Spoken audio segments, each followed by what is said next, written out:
আসসালামু আলাইকুম। গুণগত রসায়নের আজকে শেষ ক্লাস।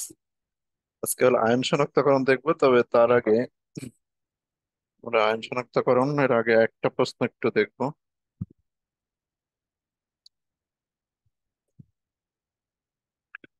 দেখো, গত ক্লাসে আমরা শেষ করছিলাম হলো এই সময়ায়নের ম্যাথ পর্যন্ত।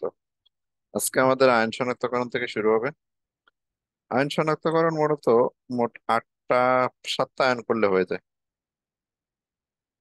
মোট সাতটা আয়ন যদি আমরা পড়ি তাহলে আয়ন শনাক্তকরণ ওকে হয়ে যাবে।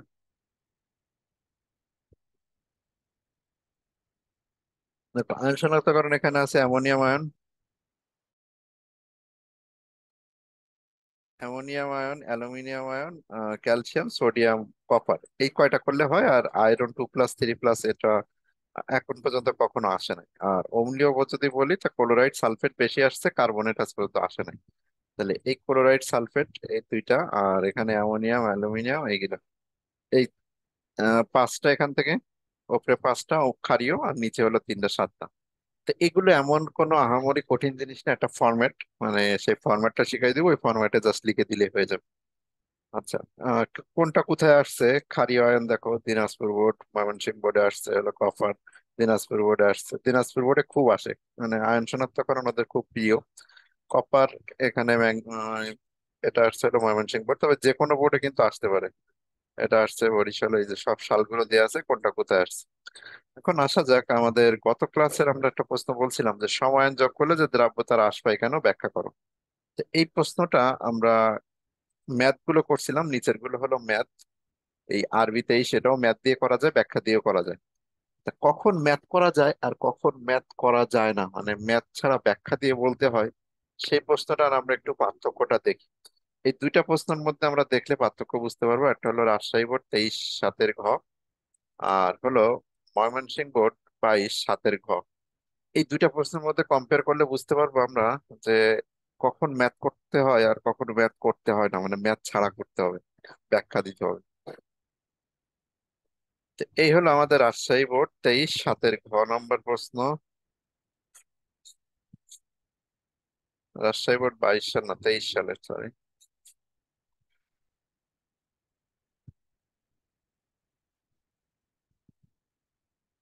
রাজশাহী বোর্ড 23/7 নম্বর প্রশ্ন দেখো, আমরা গত ক্লাসে এটা সমাধান করে দিছিলাম।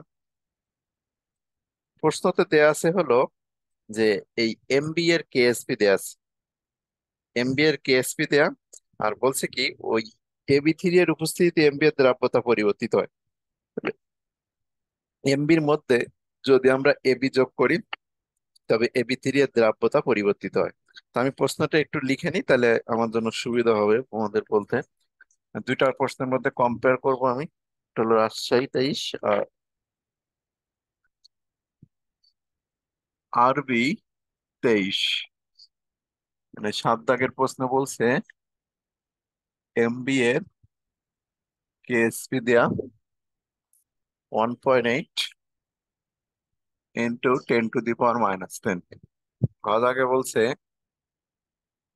AB3 এর উপস্থিতিতে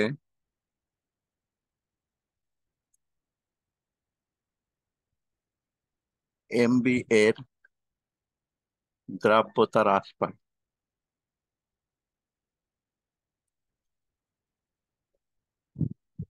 বিশ্লেষণ করো। চাইলে তুমি গাণিতিক ভাবে বিশ্লেষণ করতে পারবে এটা। আচ্ছা, এবার আসি আমি আর একটা প্রশ্ন, সেটা হলো 22 সালের প্রশ্ন। আর একটা প্রশ্ন কোথায়, সরি, আর একটা প্রশ্ন আছে হলো ময়মনসিংহ বোর্ড 22/7। ময়মনসিংহ বোর্ড 22-এ চলে যাই।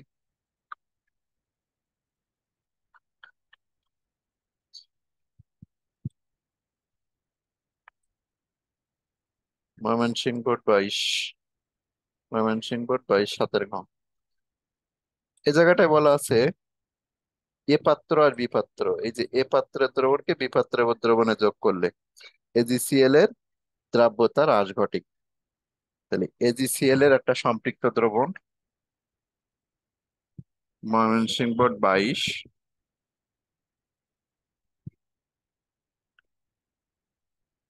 এজিসিএল এর সম্পৃক্ত দ্রবণ, আর এর মধ্যে দেওয়া হচ্ছে কেসিএল।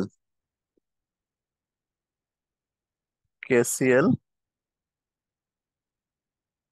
দ্রবণ, এটা এ, এটা বি। এ পাত্র দ্রবণকে বি পাত্রে যোগ করলে এজিসিএল এর দ্রব্যতা হ্রাস ঘটে।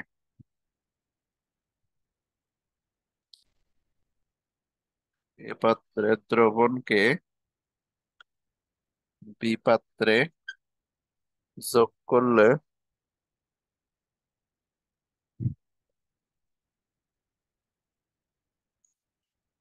এজিসিএল এর দ্রাব্যতা হ্রাস ঘটে।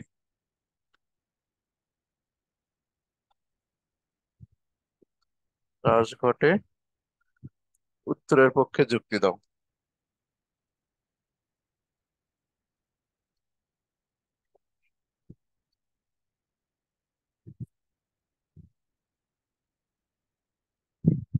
দুইটা প্রশ্ন আমার লেখা শেষ, দুইটার মধ্যে আমি কম্পেয়ার করব। এখানে আসি, যে দুইটা প্রশ্ন আছে, একটা হলো, প্রথমটা দেখো। প্রথমটাতে বলছে,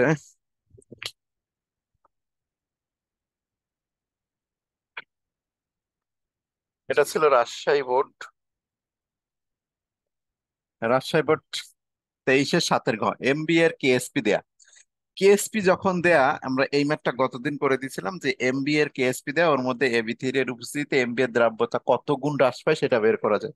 এখানে কিন্তু এক্স্যাক্টলি কত গুণ হ্রাস পায় আমরা একটা ধরে নিয়েছিলাম মান, যে এবি থ্রি এর দ্রাব্যতা ধরে নিয়েছিলাম যে 0.1 এম দ্রবণ যোগ করব। 0.1 এম দ্রবণ যদি যোগ করি, তাহলে এর দ্রাব্যতা কতটুকু হ্রাস পায় সেটা একটা তুলনামূলক ম্যাথ করে দেখানো যায়। কিন্তু 22 সালে দেখো, ময়মনসিংহ বোর্ড 22, এটাও 7 দাগের প্রশ্ন, গ, বলছে যে কেসিএল এর দ্রবণ আর এটা হলো এজিসিএল এর দ্রবণ। এই এজিসিএল এর মধ্যে যদি কেসিএল টা যোগ করা হয়, তবে এর দ্রাব্যতা হ্রাস পায়। সেক্ষেত্রে কোনো ম্যাথ করার জায়গা নাই, কারণ কি, এই এজিসিএল এর কেএসপি টা এখানে দেয় নাই। যেহেতু কেএসপির ভ্যালু এখানে দেয় নাই, সুতরাং আমরা ম্যাথমেটিক্যালি এই প্রশ্নের ব্যাখ্যা দিতে পারি না। সম্পূর্ণটাই আমাদের কি করতে হবে, থিওরিটিক্যাল ব্যাখ্যা দিতে হবে। তাহলে যখন তোমাদের এরকম কেএসপি থাকবে, তুমি সেই কেএসপি তে যে 0.1 এম বা যেটা দেয়া থাকবে সেটা দ্রবণ নিয়ে তুমি তুলনামূলক ম্যাথ করে দিতে পারবে। আর ম্যাথ গুলো কিভাবে করতে হবে আমরা আগের ক্লাসে দেখছি। সমায়নের ম্যাথ 3টা করে দেওয়া আছে। আজকের লেকচারে ঠিক আগের লেকচার, ওই লেকচারে দেখো যে সমায়নের কখন ম্যাথ করতে হবে। এখানে কেএসপি যখন দেয়া থাকবে তখন তুমি ম্যাথ করে দেখাইতে পারবা, যে ম্যাথ আকারে দেখালে এত গুণ হ্রাস পায়, সেটা ব্যাখ্যা করা যায়। কিন্তু এই প্রশ্ন কখন করবা, যখন তোমার কেএসপির ভ্যালু দেয়া নেই। কেএসপি যদি না দেয়া থাকে, তাহলে কত গুণ হ্রাস পাইছে তুমি এটা ব্যাখ্যা দিতে পারবে না। এই কারণে যেহেতু কেএসপি দেয়া নাই, তোমাকে এটা সম্পূর্ণরূপে বর্ণনা দিয়ে ব্যাখ্যা করতে হবে। যদি আমাদের এরকম কেএসপি না থাকে, তখন আমরা বর্ণনা দিয়ে ব্যাখ্যা করব। এই প্রশ্নটার মধ্যে কি, এজিসিএল এর মধ্যে কেসিএল দিয়ে সিএল আয়ন যদি সমায়ন হয়ে যায়, তাহলে দ্রাব্যতা কিভাবে হ্রাস পায় সেটা। আর এই প্রশ্নটা করলে একটা খদাগের প্রশ্নের অ্যান্সার হয়ে যাবে। খদাগের একটা প্রশ্ন আছে, সমায়নের প্রভাবে দ্রাব্যতা হ্রাস পায় কেন। তখন তোমার এই ধরনের ব্যাখ্যা দিয়েই তোমার কিন্তু 2 মার্কের একটা প্রশ্ন অ্যান্সার দিতে হবে। তাহলে সমায়নের প্রভাবে কিভাবে দ্রাব্যতা হ্রাস পায়, বর্ণনামূলক প্রশ্ন, ব্যাখ্যামূলক প্রশ্ন, আর একটা হলো ম্যাথ। এই সমায়নের ম্যাথ এইগুলা, আর এটা হলো সমায়নের প্রভাবে দ্রাব্যতা হ্রাস পায় কেন, ব্যাখ্যা করো মাস্ট, এটা কিন্তু ব্যাখ্যা দিতে হবে। তা ব্যাখ্যা করো কখন হবে, আমি আবারও পরিষ্কার করে বলছি, যে ব্যাখ্যা করো কখন হবে, যখন, এই যে দেখানো হয় নাই, সমায়নের ম্যাথ এইগুলা, এগুলো দেখো সমায়নের ম্যাথ, এগুলো তো সব কেএসপি দেয়া। এই যে দিনাজপুর বোর্ড 23, বরিশাল বোর্ড 5, তারপর ঢাকা বোর্ড 21, এগুলো কেএসপি দেয়া। রাজশাহী বোর্ড 23, এটাও কেএসপি দেয়া। শুধুমাত্র এই এমবি 22 7 কোনো কেএসপি দেয়া নাই। তো যেহেতু এটা কেএসপি দেয়া নাই, এই ময়মনসিংহ বোর্ড 22-এর মতো যদি করে তোমার প্রশ্ন আসে, এটাকে কিন্তু তোমার ব্যাখ্যা দিতে হবে কি দিয়ে, ব্যাখ্যা দিতে হবে বর্ণনা দিয়ে। ঠিক আছে, তাহলে কখন কোনটা হবে আশা করি বুঝতে পারছো। যদি কেএসপি দেয়া থাকে, তাহলে আমরা ম্যাথ করে দিব সমায়নের। আর যদি কেএসপি না দেয়া থাকে, আমরা ম্যাথ করব না। কেএসপি যদি না দেয়া থাকে, তখন আমরা ম্যাথে না যেয়ে আমরা সম্পূর্ণ ব্যাখ্যা টাইপের জিনিস দিব। সেটা কি, ব্যাখ্যার প্রশ্নটা, সমায়ন যোগ করলে দ্রাব্যতার হ্রাস পায় কেন ব্যাখ্যা করো। ঠিক আছে, এই প্রশ্ন। তাহলে এই প্রশ্নটাই হলো আমাদের এটা। এখানে এজিসিএল এর দেখো কোন রকমের কেএসপি দেয়া নাই। এই এজিসিএল এর কেএসপি দেয়া নাই, ওর মধ্যে কেসিএল টা যোগ করা হচ্ছে। যদি কেসিএল টা যোগ করা হয়, তবে ও দ্রাব্যতার হ্রাস ঘটে, উত্তরের পক্ষে যুক্তি দাও। এরকম প্রশ্ন থাকলে আমরা উত্তরের পক্ষে যুক্তি দিব। তো আমি একটু বুঝাই দিই আগে, বুঝাই দেওয়ার পরে এই পাঞ্জাবি টেস্ট পেপার থেকে তোমরা অ্যান্সারটা নিয়ে নিতে পারবা। এখন এখানে মোটামুটি ভালোই লিখছি। তাহলে আমি একটু আগে বুঝাই দিই। তাহলে কখন আমরা ম্যাথ করব? যখন কেএসপি দেয়া তখন ম্যাথমেটিক্যালি ব্যাখ্যা দিব, যখন কেএসপি দেয়া নাই ম্যাথ করব না, সম্পূর্ণ বর্ণনা দিব। আর কেএসপি এই সমায়নের ম্যাথ গুলো কেমন, এটা কিন্তু গত ক্লাসে আমি তোমাদের তিনটা প্রশ্ন তিনটা ম্যাথ করে দেখাইছি। সমায়নের ম্যাথ গুলো অবশ্যই করবো, খুব ইম্পর্টেন্ট কিন্তু। তো প্রথমত দেখো এখানে এজিসিএল এর সম্পৃক্ত দ্রবণ। তো এজিসিএল টা হলো এটা স্বল্প দ্রবণীয় লবণ। স্বল্প দ্রবণীয় লবণ হওয়ার কারণে এটা উভমুখী চিহ্ন দিছে। তাহলে এই স্বল্প দ্রবণীয় লবণের মধ্যে লাইটে ঝামেলা হচ্ছে না। এজিসিএল এরটা হলো একটা স্বল্প দ্রবণীয় লবণ, এই জন্য এটা উভমুখী চিহ্ন দিছি। এই এজিসিএল এর মধ্যে আমরা একটা তীব্র তড়িৎ বিশ্লেষ্য কেসিএল দিয়ে দিব। কেসিএল দিয়ে দেওয়ার ফলে এখান থেকে কে প্লাস হবে, আর এই যে সিএল মাইনাস হবে। তাহলে কে প্লাস আর সিএল মাইনাস হলে এই সিএলটা হলো আমাদের সময়। এখন আসা যাক, প্রথমত আমরা ধরে নিচ্ছি কেসিএল যোগ করতেছি না। প্রথমত এজিসিএল এর একটা সম্পৃক্ত দ্রবণ আছে। তো এই এজিসিএল এর সম্পৃক্ত দ্রবণ থেকে আমরা যদি কেএসপি নেই, তাহলে এখান থেকে এজি প্লাস পাবো, আর সিএল মাইনাস আয়ন পাবো।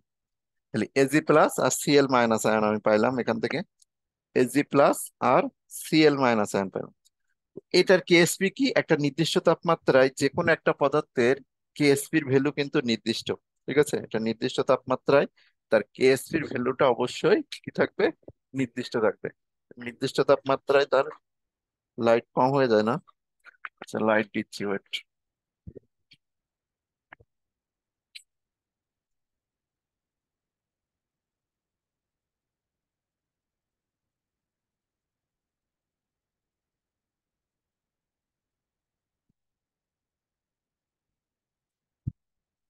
তাহলে প্রথমত আমরা এজিসিএল টা দিই।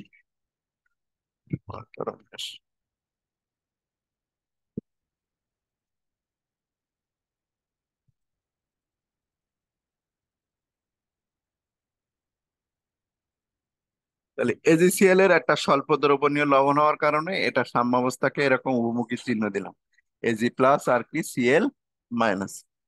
এর মধ্যে কেসিএল দিলে আমাদের সমায়ন হবে। তো সমায়ন যোগ করার আগে আমরা যদি এর কেএসপি টা লিখি, এর কেএসপি টা হলো এজি প্লাস আর হলো সিএল মাইনাস। একটা নির্দিষ্ট তাপমাত্রায় এর কেএসপির ভ্যালু কিন্তু নির্দিষ্ট। একটা নির্দিষ্ট তাপমাত্রায় এর কেএসপির ভ্যালুটা নির্দিষ্ট। এখন কেএসপির ভ্যালুটা কত, ধরো 25, আর এই 25 মানটা সবসময় স্থির থাকবে কেন? কারণ এটা যেহেতু সমায়ন, এর মানটা সবসময় এরকম নির্দিষ্ট থাকে। এর মধ্যে ধরো এই এজি আয়নের মান 5 আর এটার মান ধরো 5, তা যদি আমি এখানে 5 × 5 বসাই, তাহলে এটা সবসময় কত হবে, 25 হবে। তা নির্দিষ্ট তাপমাত্রায় এর কেএসপির ভ্যালুটা অলওয়েজ 25-এ স্থির থাকবে। এর কেএসপির ভ্যালুটা কখনো এই 25 অতিক্রম করতে পারবে না, অলওয়েজ এটা 25-এ কি থাকবে, স্থির থাকবে। এর মধ্যে সমায়ন যোগ করলেও এর মানটা 25 থাকবে। সমায়ন যোগ করলেও এর মান 25, 25 বেশি হবে না, কম হবে না। তো ধরে নিচ্ছি এর মান প্রথমে 25, কিভাবে, এটার মান হলো 5 আর এটার মান হলো 5, এই কারণে এটা 25। এবার এর মধ্যে আমি সমায়ন যোগ করে দিই, কেসিএল যোগ করলাম। কেসিএল যোগ করলে এটা হলো 5, এই সরি এটা হলো কে প্লাস আর এটা হলো সিএল মাইনাস। কে কতটুকু যোগ করছি আমি, কে সিএল ধরে নাও আমি 2 পরিমাণ যোগ করছি, তাহলে এটা 2 এটা 2। তাহলে এখন আমি এজি প্লাস, এখন দেখো কেসিএল এর কত যোগ করছি, আমি 2 যোগ করছি, এটাও 2। তাহলে এটা আমার দরকার নাই, কারণ কারণ এটা সমায়ন না। সমায়ন হলো এই দুইটা, এই দুইটা হলো সমায়ন হওয়ার কারণে আমরা এটাকে আমরা বিবেচনায় নিব। তাহলে দেখো এর মান অলওয়েজ 25 হতে হবে। তো এখন দেখো ক্লোরিনের মান কত। আগে যদি কেএসপি লিখতাম এজিসিএল এর, তাহলে এটা এজি প্লাস আর কি হতো, সিএল মাইনাস। এজি প্লাস এর মান একটু পরে লিখি। সিএল আয়নের মান কত, 5 + 2, এখন 5 + 2 এর মানটা হলো 7, আর এই মানটা হলো 25। তাহলে এর মানটা কত হবে, এক্স দিয়ে একটু বের করে দেখি তো। যে এইটা তো আগের মান ছিল কত, 25, এই 25-এর কম হতে পারবে না, বেশি হতে পারবে না। And এই জায়গাটায় এর মান আমরা যেহেতু 2 যোগ করছি, সময়ায়ন 2 যোগ করছি, এই জন্য সেটা 5 + 2 কত হলো 7। যদি 7 হয় তাহলে এক্স এর ভ্যালুটা কত আসে, 25/7। তাহলে এখন দেখো আগে 5 ছিল, এখন যেহেতু সময়ায়ন যোগ করে দিছি, 2 যোগ করার কারণে এটা 5 + 7, 25-কে এখন 7 ভাগ দিলে কত আসে, 25-এর 7 ভাগ দিলে এটা 3.57 আসে। তাহলে এখন এই যে 25, এই এক্স এর ভ্যালু কত, 3.57 × 7। এই যে 3.57 হলো, আগে ছিল দেখো 5। আগে এজি প্লাস যখন সময়ায়ন ছিল না তখন তার ভ্যালু ছিল হলো কত, 5। কিন্তু যদি সময়ায়ন যোগ করে দিচ্ছি, তখন কেএসপির মানটাকে স্থির রাখার জন্য এই এজি প্লাস এর মানটা কিছুটা কমে যাচ্ছে। কেন? কারণ দুইটার গুণফল সবসময় কত হতে হবে, 25 হতে হবে। তো এই কারণটার কারণে সময়ায়ন যদি যোগ করো তাহলে অধঃক্ষিপ্ত হয়ে যায়। কেন অধঃক্ষিপ্ত হয়ে যায়? আলটিমেটলি আমরা যদি এ দিয়ে বুঝি, কি দিয়ে বুঝি, ল্যাসাতেলিয়ের নীতি, ল্যাসাতেলিয়ের নীতি দিয়ে যদি বুঝি, যে উৎপাদের ঘনমাত্রা বাড়ালে সাম্যাবস্থা পেছনের দিকে আসে। তো এই যে তুমি 2 যোগ করছো, 2 মানে উৎপাদ যোগ করছো, তো উৎপাদ আয়ন যেহেতু যোগ করছো, এই সিএল এজি প্লাস এর সাথে যুক্ত হয়ে সাম্যাবস্থা পেছনের দিকে চলে আসবে।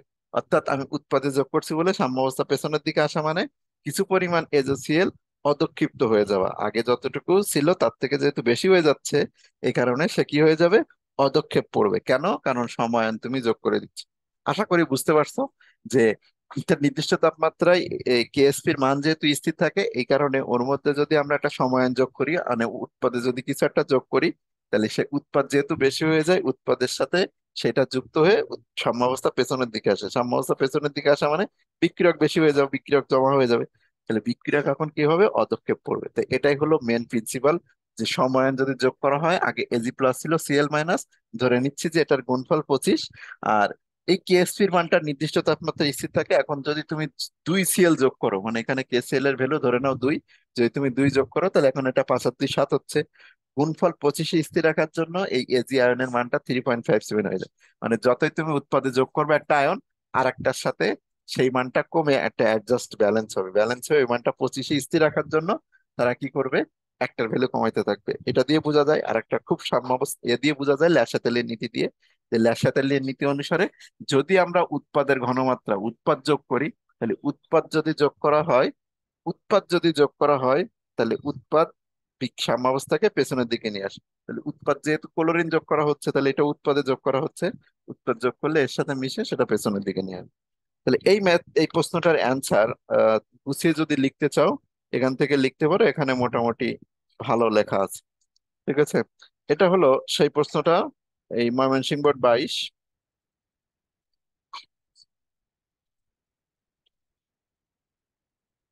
দেখো এটা ময়মনসিংহ বোর্ড 22, একটু আগে যে প্রশ্নটা আমি দেখাচ্ছিলাম, এই যে এজিসিএল এর দ্রবণের মধ্যে কেসিএল যোগ করা হচ্ছে।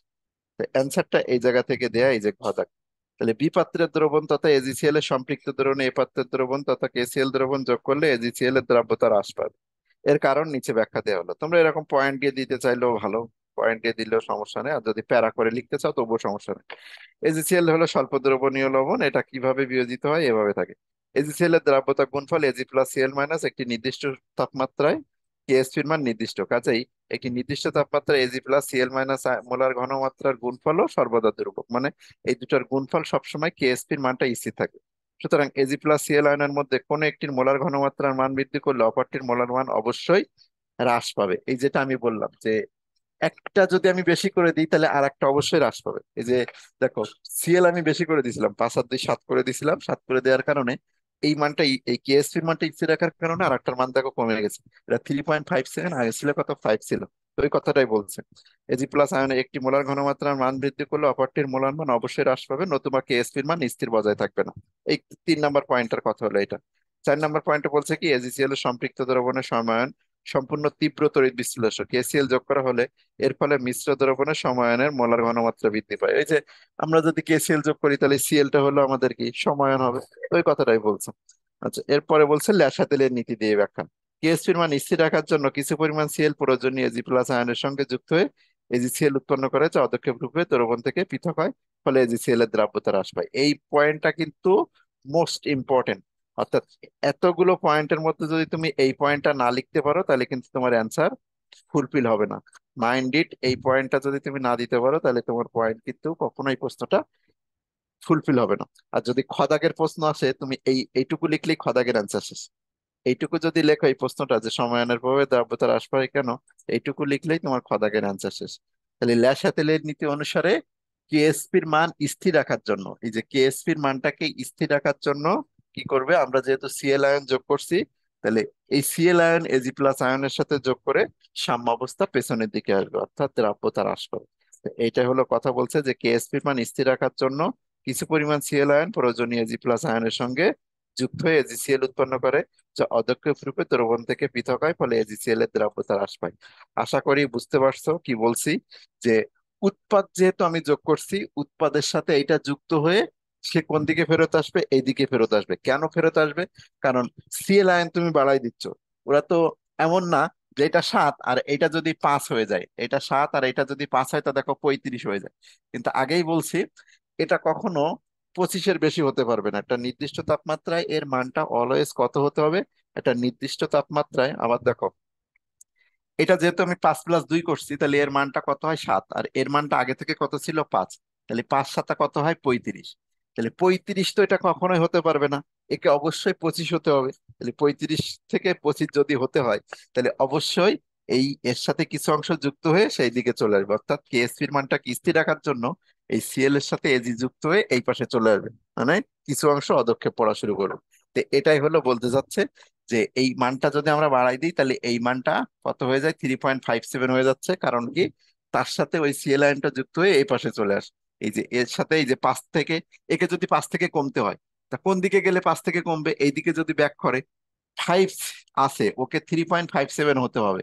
তাহলে যদি কমতে হয় এজি প্লাস আয়নের মান, তাকে কোন দিকে আসতে হবে, ওকে অবশ্যই পেছনের দিকে আসতে হবে। এটাই যে 5 ছিল, ওকে যদি 3.57 হতে হয়, কমতে হয়, তাহলে অবশ্যই কোন দিকে শিফট করতে হবে, পেছনের দিকে শিফট করতে হবে। পেছনের দিকে শিফট করা মানে দ্রাব্যতা হ্রাস পেয়ে যাওয়া। তা এটাই হলো আমাদের ব্যাখ্যা। তাহলে আশা করি ব্যাখ্যাটা বুঝতে পারছো। ব্যাখ্যাটা অতটা কঠিন কিছু না। আবার বলে দিই, ল্যাসাতলের নীতি অনুসারে কেএসপির মান, যে ল্যাসাতলের নীতি অনুসারে কেএসপির মান স্থির রাখার জন্য কিছু পরিমাণ সিএল প্রয়োজনীয় এজি প্লাস আয়নের সঙ্গে যুক্ত হয়ে এজিসিএল উৎপন্ন করে, যা অদক্ষেপ রূপে দ্রবণ থেকে পৃথক হয়, ফলে এজিসিএল এর দ্রাব্যতা হ্রাস পায়। এই ঘটনায় 1 নম্বর এই সাম্যাবস্থা বাম দিকে সরে গিয়ে পুনঃপ্রতিষ্ঠা হয়। নতুন সাম্যাবস্থা এজি প্লাস আয়নের মোলার ঘনমাত্রা সিএল আয়ন অপেক্ষা কম হয়, ফলে এজি প্লাস আয়নের মোলার ঘনমাত্রা এজিসিএল এর দ্রাব্যতা সমান হয়। ওই যে যে কথা বললাম যে সিএল আয়ন যোগ করলে এজি প্লাস আয়ন কমে যাবে, কমে যেয়ে সাম্যাবস্থা বিরাজ তৈরি করে নি। এই সাম্যাবস্থা বাম দিকে সরে গিয়ে পুনঃপ্রতিষ্ঠায় নতুন সাম্যাবস্থা এজি প্লাস আয়নের মোলার ঘনমাত্রা সিএল আয়ন অপেক্ষা কম হয়। আগে 5 পাচ্ছিল, এখন দেখো 7 যদি হয়ে যায়, তখন এটা কমে যাচ্ছে, 3.57 হয়ে যাচ্ছে। তাহলে এজি প্লাস আয়নের মানটা কমে যাবে। এটাই বলতে চাচ্ছে, এজি প্লাস এর দ্রাব্যতা সমান হয় যদি এজিসিএল এর সম্পৃক্ত দ্রবণে কেসিএল এর পরিবর্তে সিলভার নাইট্রেট, এখন যদি সমায়ন রূপে আমরা এটাও যোগ করি, মানে কেসিএল না যোগ করি, এটা দেওয়ার দরকার নেই, কারণ প্রশ্ন তোমার যে কোনো একটা দিয়ে দেখালে হবে। আর সমায়ন রূপে যদি তুমি সিলভার নাইট্রেট দ্রবণ যোগ করো, তাহলে সেক্ষেত্রে সমায়ন কোনটা হবে, এজি প্লাসে সমায়ন হবে। আগে সমায়ন ছিল ক্লোরাইডে, এখন সমায়ন হয়েছে কিছু সিলভারে। একই ঘটনা, সিলভার এখানে যদি বাড়ে, তাহলে উৎপাদ বেড়ে যাওয়ার কারণে, মানে উৎপাদ এজিআর মান বেড়ে যাওয়ার কারণে সাম্যাবস্থা পেছনের দিকে আসবে। আশা করি সাম্যাবস্থার মাধ্যমে, ওই সমায়নের মাধ্যমে কিভাবে দ্রাব্যতা হ্রাস পায় বুঝতে পারছো। তাহলে প্রশ্নটা এই জায়গা থেকে লিখে তুমি এই জায়গায় এসে শেষ করে দিবা। চাইলে এই পর্যন্ত দিলেও হয়, এই পর্যন্ত দিলেও হয়, চাইলে এই পর্যন্ত দিলেও হয়। আর যদি 4 নম্বর পয়েন্ট দিতে চাও, তো 4 নম্বর পয়েন্টও দিও।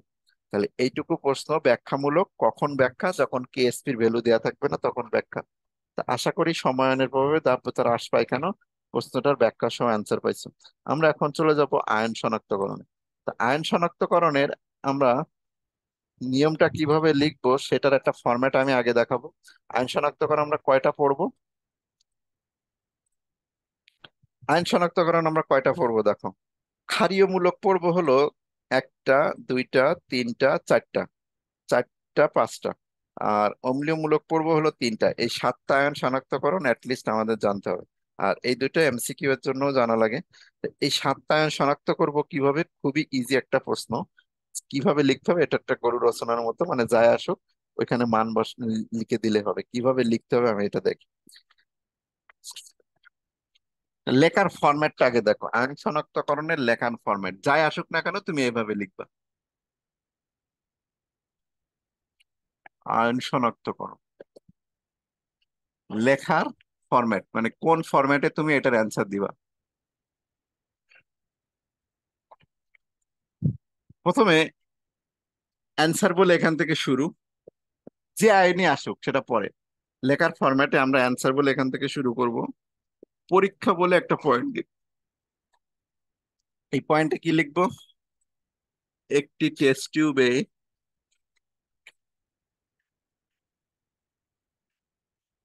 1 থেকে 2 ml নমুনা দ্রবণ নিয়ে, নমুনা অথবা প্রস্তুত যে কোনো লিখতে পারো, নমুনা অথবা প্রস্তুত দ্রবণ নিয়ে, নমুনা দ্রবণ নিয়ে এতে কয়েক ফোঁটা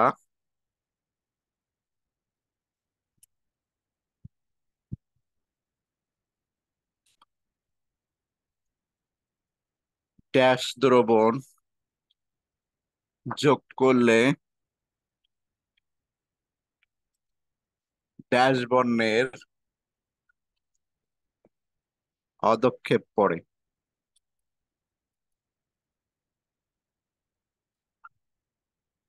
যদি তোমার এই ড্যাশ গুলো জায়গায় এই ড্যাশ দ্রবণ যোগ করলে ড্যাশ বর্ণের পদক্ষেপ পড়ে, এই জায়গাটায় কি লিখতে হবে? এটা হলো ওই আয়নের জন্য নির্দিষ্ট।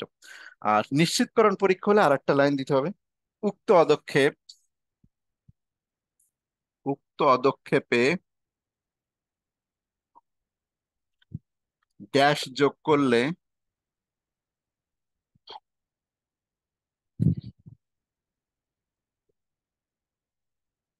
পদক্ষেপটি দ্রবীভূত হয়। পরীক্ষা দেয়া শেষ, এর পরের পয়েন্টে দিব আমরা বিক্রিয়া। বিক্রিয়াটা তো অবশ্যই মুখস্থ, এটা দিতেই হবে। বিক্রিয়া দেওয়ার পরে তোমার অ্যান্সার শেষ, সিদ্ধান্ত। বিক্রিয়ার পরে তুমি সিদ্ধান্ত লিখে দিবা, সিদ্ধান্ত। সিদ্ধান্তটা কি? যে নমুনা দ্রবণে, অতএব নমুনা দ্রবণে, অতএব নমুনা দ্রবণে ড্যাশ আয়ন উপস্থিত, ড্যাশ আয়ন উপস্থিত। তাহলে একটা আমরা দেখি, এই যে আমাদের ফরম্যাট লেখা শেষ, যাই আনসার আসুক না কেন তুমি এই গরু রচনা লিখে দিবা। মানে শুধুমাত্র এই জায়গাগুলোতে কি কি বসবে সেটা বসাই দিলেই আনসার শেষ। তো যে কোনো একটা আয়ন শনাক্তকরণ দিয়ে আমরা শুরু করি। প্রথমে আমরা আসি অ্যালুমিনিয়াম দিয়ে শুরু করি। ঠিক আছে, অ্যালুমিনিয়াম আয়ন। এটা একটু পরে আসে, কারণ এটা একটু এখানে এক্সট্রা একটা কথা লিখতে হবে, ওটা পরে। তা আমরা অ্যালুমিনিয়াম আয়ন শনাক্তকরণে আসি। তো ধরো তোমার পরীক্ষার সময় আসছে এই অ্যালুমিনিয়াম আয়ন শনাক্তকরণ করো, Al3+ আয়ন শনাক্ত করো। আচ্ছা, ক্ষারীয় আর অম্লীয় মূলক যারা বোঝো না, দেখো, ক্ষারীয় কারা অম্লীয় কারা, যে কোনো একটা লবণ যদি হয়, ধরো অ্যালুমিনিয়াম ক্লোরাইড হলো একটা লবণ, এই লবণের দুইটা অংশ থাকে।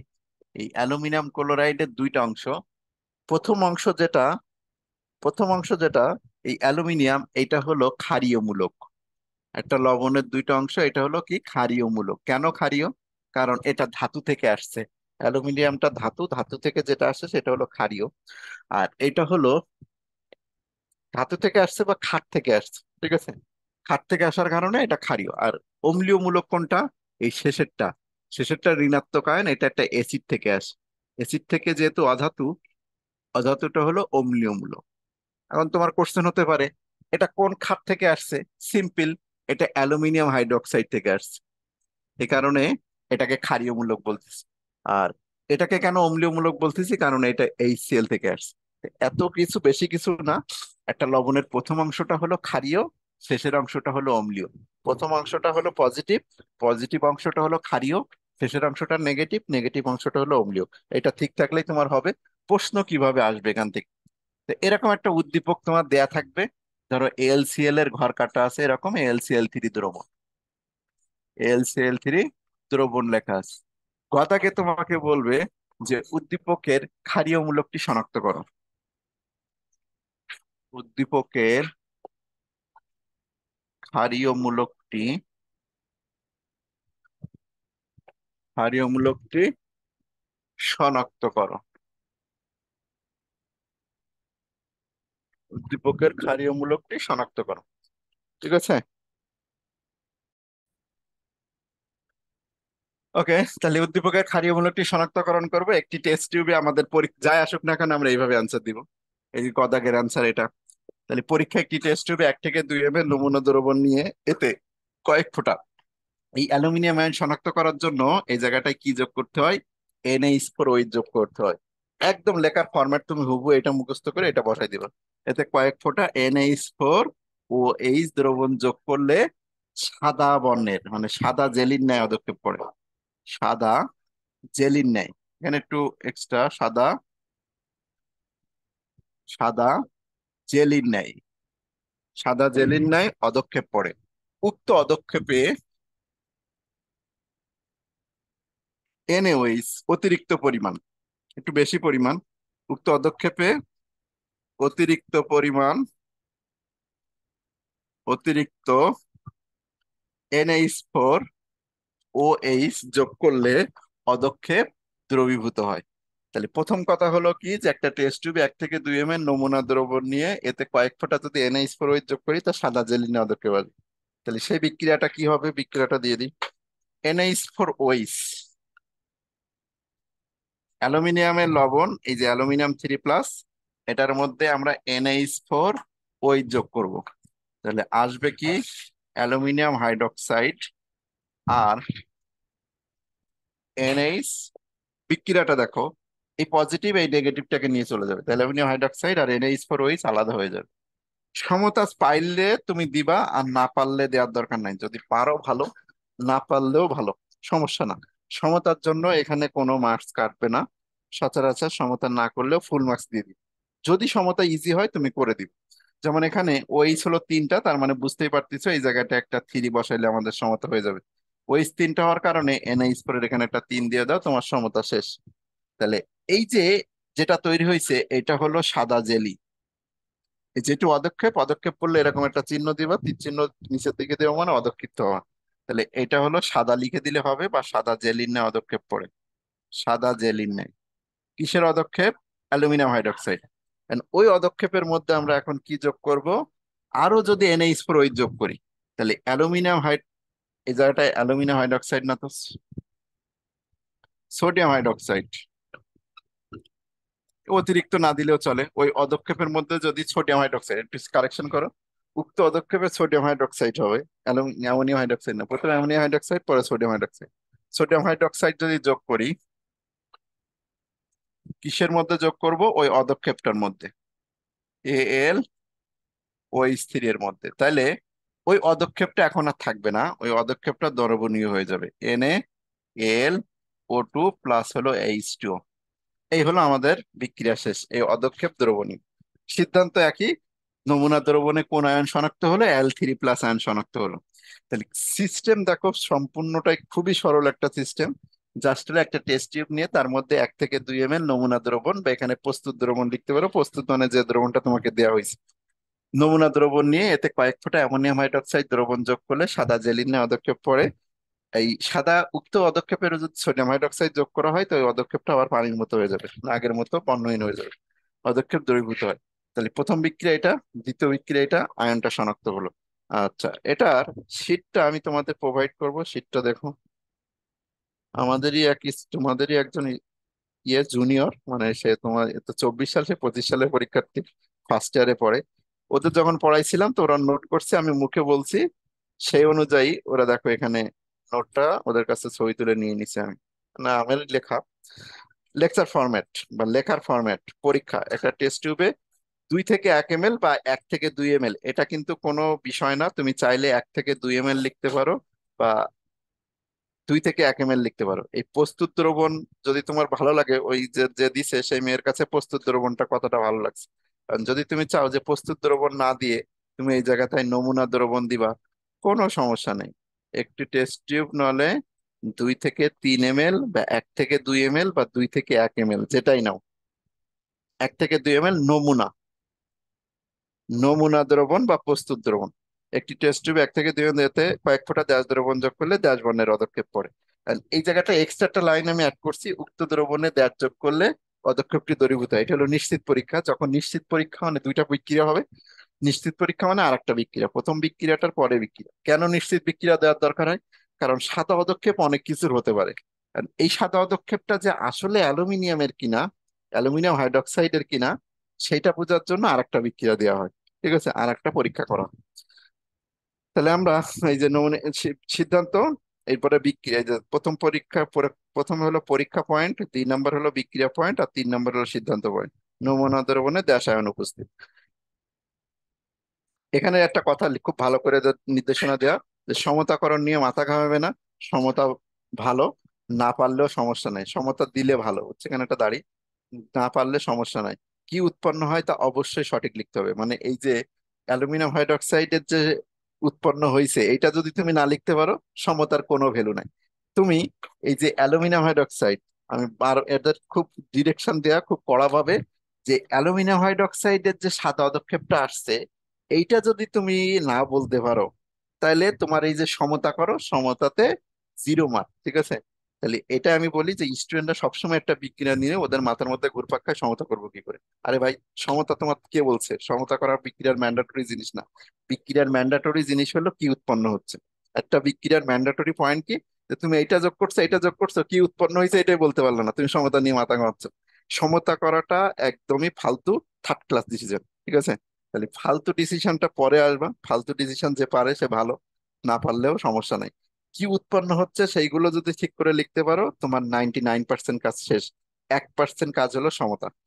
1%-এর জন্য তুমি মাথা ঘামাইলে বিক্রিয়া লিখতে পারবে না। এই জন্য এই কথাটা খুব ডিরেকশন, মানে খুব কড়া ভাষায় বলা, সেটাই ওরা লিখে রাখছে, যে বিক্রিয়ার সমতাকরণ নিয়ে মাথা ঘামাবো না। ঠিক আছে, বিক্রিয়ার সমতাকরণ নিয়ে মাথা ঘামাবো না। সমতা ভালো, না পারলে সমস্যা নাই। কি উৎপন্ন হয় তো অবশ্যই সঠিক লিখতে হবে। যদি এটা মনে থাকে তোমার, তাহলে এই আয়ন শনাক্তকরণ পারবা। যারা সমতা নিয়ে মাথা ঘামাবো তারা কিন্তু এই বিক্রিয়া জীবনে শেষ করতে পারবে না। আমি দেখছি 90% স্টুডেন্ট সমতা নিয়ে মাথা ঘামায়, এরা বিক্রিয়া ঠিক করতে পারে না। ঠিক আছে, কারণ ওর মাথার মধ্যে ঘুরপাক খায় এইটা উৎপন্ন হয়, আর একটা জিনিস যদি আমি এখানে লিখি তাহলে সমতা করবো কি করে। এই চিন্তা থেকে বিক্রিয়া টিক্রিয়া সব ভুল হয়ে যায়। তাহলে সমতা নিয়ে কিন্তু কখনোই মাথা ঘামানো যাবে না। ওকে, তাহলে আসো প্রথমে এই যে অ্যালুমিনিয়াম আয়ন শনাক্তকরণ। তো এখানে দেখো, একটি টেস্ট টিউবে 2 থেকে 1 ml, ব্যাগ থেকে 2 ml নমুনা দ্রবণ নিয়ে এতে কয়েক ফোঁটা অ্যামোনিয়াম হাইড্রক্সাইড দ্রবণ যোগ করলে সাদা জেলিন অদক্ষেপ পড়ে। ওই সাদা জেলিন অদক্ষেপের মধ্যে সোডিয়াম হাইড্রক্সাইড যোগ করলে অদক্ষেপটি দ্রবীভূত হয়। এই অদক্ষেপ দ্রবীভূত, তারপরে হলো এই যে বিক্রিয়া। বিক্রিয়ার পরে এই যে নিশ্চিত বিক্রিয়া, সোডিয়াম অ্যালুমিনেট, এটার নাম নিচে নামটা লিখে দিলে ভালো, সোডিয়াম অ্যালুমিনেট। তাহলে সিদ্ধান্ত, নমুনা লবণে অ্যালুমিনিয়াম আয়ন শনাক্তকরণ। একটা আয়ন শনাক্তকরণ আমাদের শেষ। এরপর আমরা ক্যালসিয়াম আয়ন শনাক্ত করি। ক্যালসিয়াম আয়নটা খুব ইজি। ক্যালসিয়াম আয়ন শনাক্ত করি দ্বিতীয়টা। তো আমি কোন কোন জায়গাগুলো একটু মুছবো দেখো, আমার ফরম্যাটটা লেখা, তোমাদের ফরম্যাটটা লেখা অবশ্যই। এই জায়গাগুলো আমরা মুছে দিব, এই জায়গাগুলো আমরা মুছে দিব, এই জায়গাগুলো আমরা মুছে দিব। ঠিক আছে, বিক্রিয়াটাও আমরা মুছে দিব, সিদ্ধান্তটা রেখে দিব। সিদ্ধান্তটাও একই থাকবে, বিক্রিয়া একদম সিদ্ধান্ত। 3টা পয়েন্টে তুমি এটা লিখো।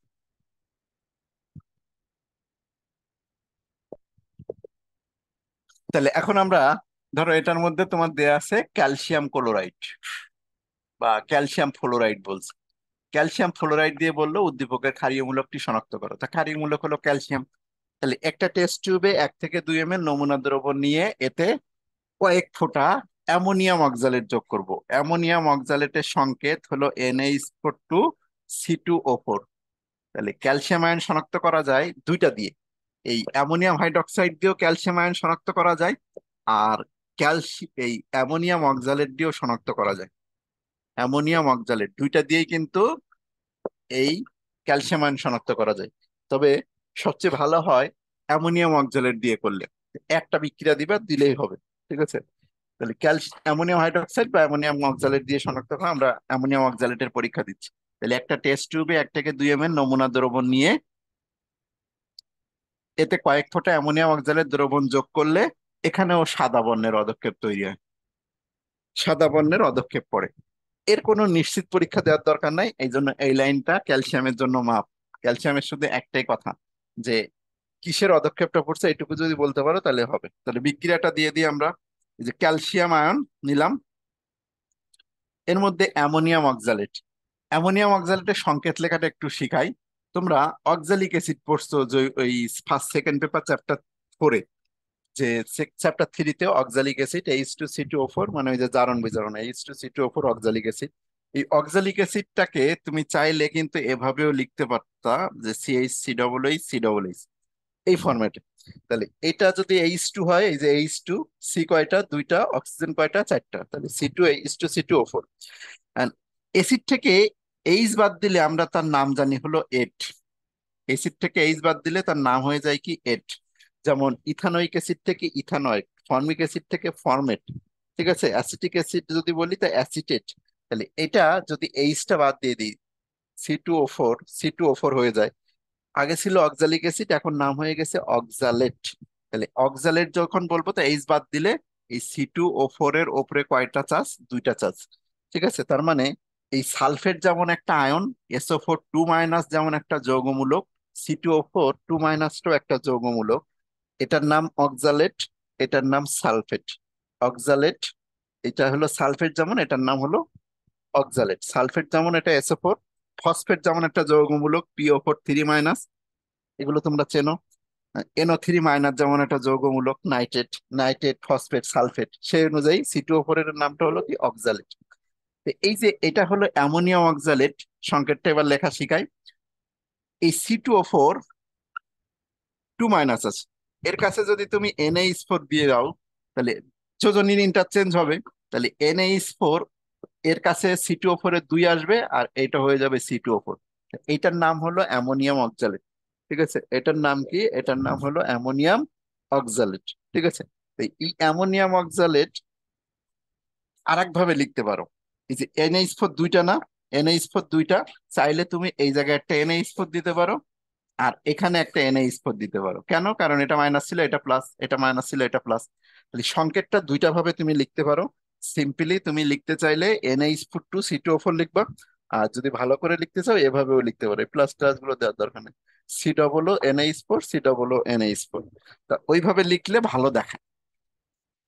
তোমার খুশি, এটা আমি বললাম কি, তোমার খুশি যে ক্যালসিয়াম 2+, এটার মধ্যে অ্যামোনিয়াম অক্সালেট, এভাবে যদি লেখো কোনো সমস্যা নাই। কেউ যদি বলো এভাবে লিখে দিতে চাও, খুবই ভালো হয়। তাহলে এই যে ক্যালসিয়াম কি করবে, অ্যামোনিয়াম দুইটাকে খাদাই দিবে, খাদাই দিয়ে ওই জায়গাটায় বসবে, C O O, এই জায়গায় এরকম একটা চিহ্ন Ca। এই যে এটা, এটা হলো সাদা কালার আসে। আর সরাই দিছে কাকে, NH4 দুইটাকে সরাই দিছে, তাহলে NH4 আলাদা হয়ে যাবে, দুইটা NH4 সরে গেছে। এইটাই হলো আমাদের বিক্রিয়া, এই হলো বিক্রিয়া। আর সিদ্ধান্ত কি, এটা সাদা। সিদ্ধান্ত হলো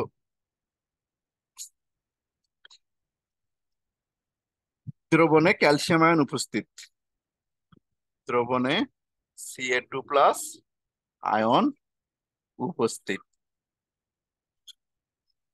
তাহলে একটা টেস্ট টিউবে 1 থেকে 2 ml নমুনা দ্রবণ নিয়ে এর মধ্যে যদি অ্যামোনিয়াম অক্সালেট দ্রবণ যোগ করি, তাহলে সাদা বর্ণের অদক্ষেপ পড়ে, সাদা বর্ণের অদক্ষেপ পড়ে। এই সাদা বর্ণের অদক্ষেপ যদি পড়ে, তাহলে ক্যালসিয়াম আয়নটা নিশ্চিত হয়ে গেল।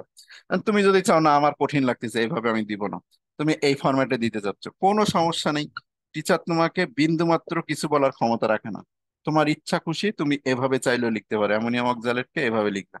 অ্যামোনিয়াম অক্সালেটের সাথে এটা এখন ক্যালসিয়াম অক্সালেট হবে, তোমার এটাকে চাইলে তুমি অ্যামোনিয়াম অক্সালেট যদি এভাবে দাও, তাহলে ক্যালসিয়াম অক্সালেট কিভাবে দিবা,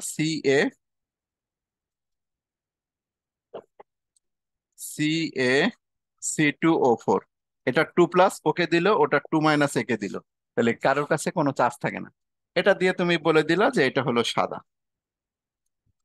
সাদা অদক্ষেপ কিসে লিখে দিলে একটু ভালো হয়, ক্যালসিয়াম অক্সালেট, এই ধরনের লেখাগুলো লিখলে এরকম একটু নামগুলো নিচে লিখে দিলে খুব ভালো হয়। Calcium oxalate, calcium oxalate. তাহলে একটা টেস্ট টিউবে 1 থেকে 2 ml নমুনা দ্রবণ নিয়ে এতে ড্যাশ দ্রবণ যোগ করলে, মানে অ্যামোনিয়াম অক্সালেট দ্রবণ যোগ করলে যদি সাদা বর্ণের পদক্ষেপ পড়ে, তাহলে আমরা সেটা বুঝবো যে এটা ক্যালসিয়াম, এই আয়নটা কি ছিল, ক্যালসিয়াম ছিল। ওকে, তাহলে ক্যালসিয়াম আয়ন শনাক্তকরণ শেষ। আমরা এখন 3 নম্বর আয়ন শনাক্তকরণে যাব। আরেকটা সহজ আছে, সহজ তিনটা আগে আমরা করে নিই। সোডিয়াম, সোডিয়াম, পরের আয়ন সোডিয়াম শনাক্ত করি। অ্যালুমিনিয়াম শেষ, ক্যালসিয়াম শেষ। এই যে শীটটা তোমাদের আমি দিয়ে দিব, সমস্যা নেই। এরপরে আয়ন শনাক্তকরণ হলো সোডিয়াম আয়ন শনাক্তকরণ। তাহলে এই সোডিয়াম আয়নটাও খুবই খুবই ইজি। আমরা আগে দেখাই দিই, তারপরে আসি।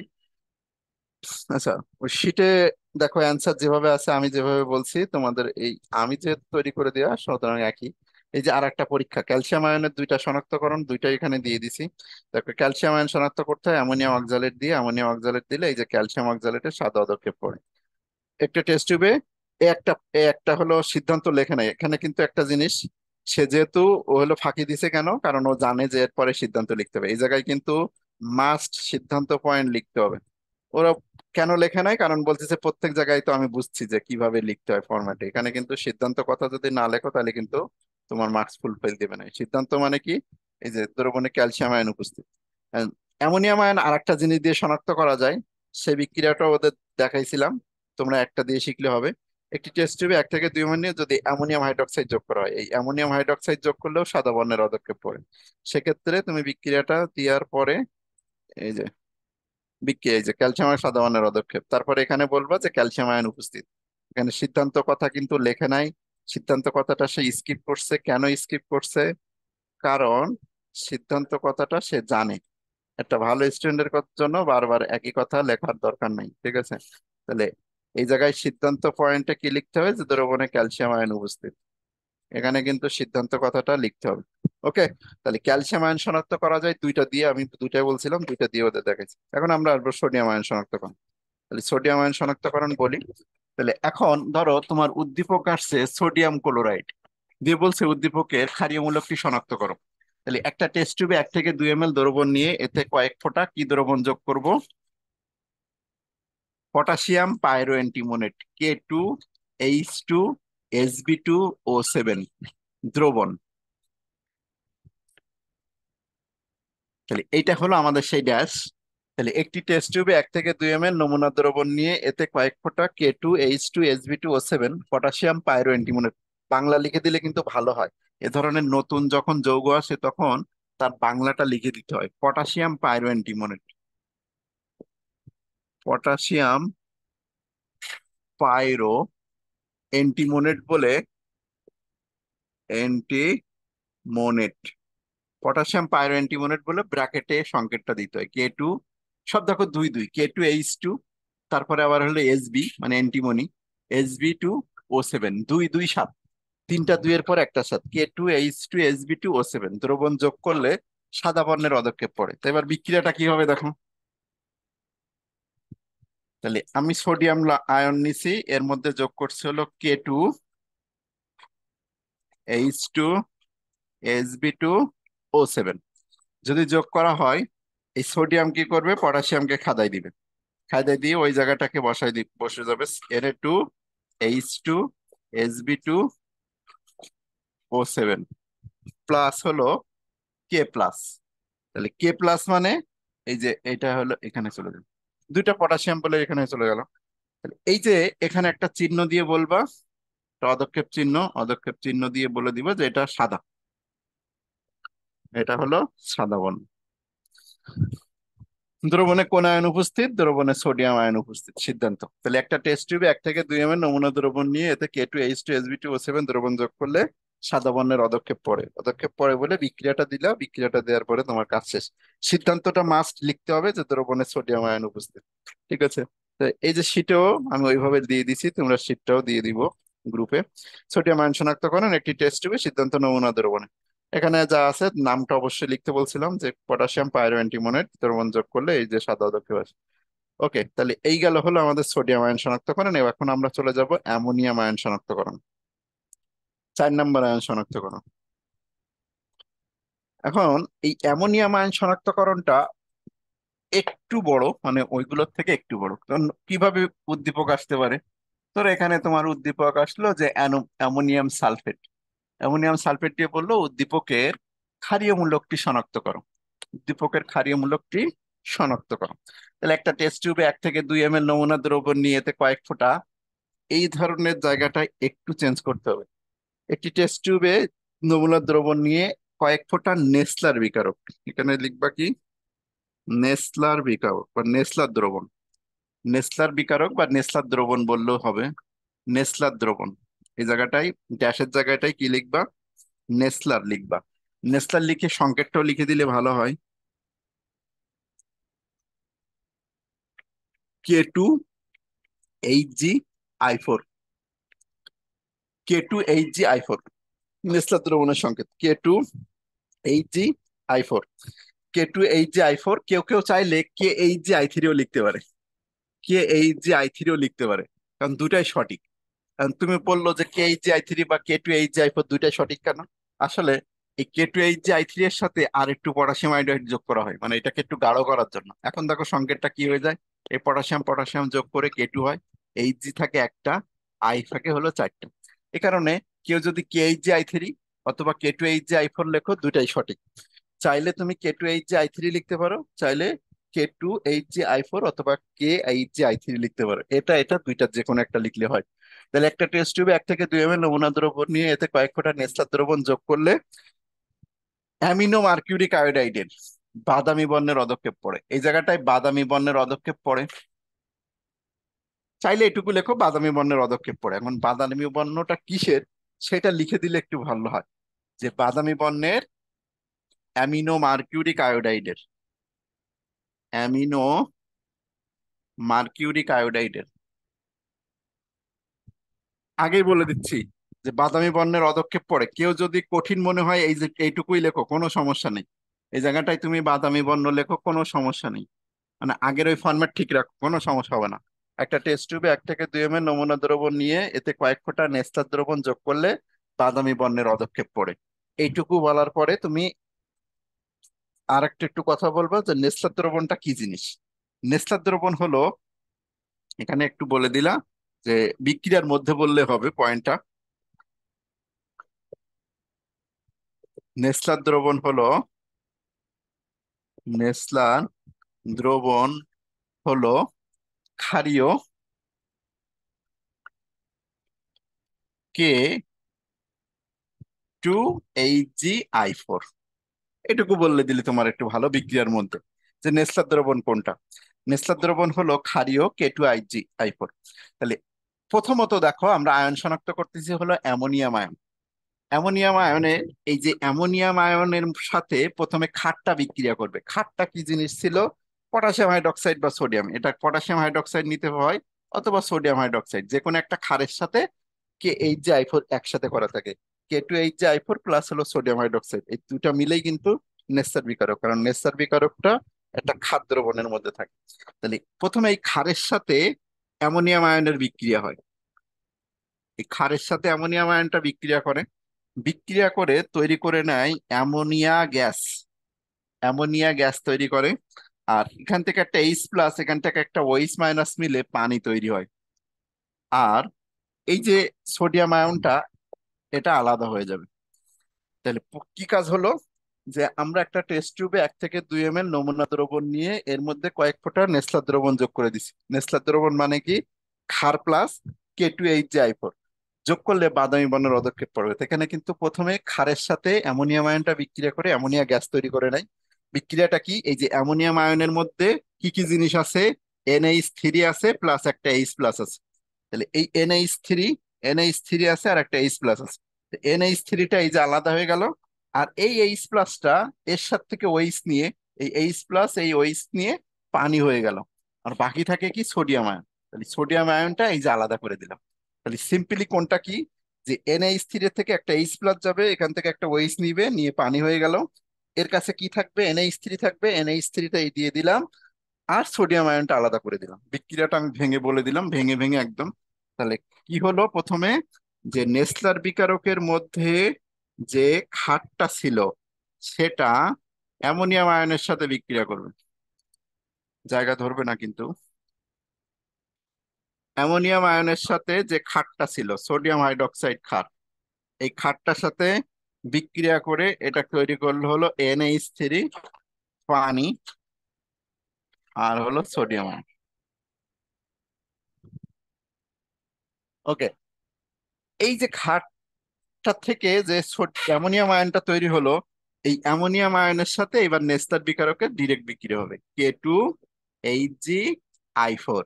এর সাথে এর বিক্রিয়ার ফলে amino mercuric iodide NH2 HG2I3, এটার নাম হলো অ্যামিনো মার্কিউরিক আয়োডাইড। NH2 223, 223 মনে রাখবা, যেটা 223, 223 K2HgI4 এর সাথে, মানে নেস্টার বিকারকের সাথে অ্যামোনিয়া গ্যাসের বিক্রিয়ায় অ্যামিনো মার্কিউরিক আয়োডাইড, এটার বাদামি বর্ণের পদক্ষেপ পড়ে। নামটা অবশ্যই বলে দিতে হবে, amino mercuric iodide, mercuric iodide, iodide. আর পাশে অবশ্যই বলে দিতে হবে যেটা বাদামি। এটা কি কালার? এটা হলো বাদামি কালার। এটা অবশ্যই কিন্তু লিখতে হবে যে এটা বাদামি। আর কি কি তৈরি হবে এখান থেকে?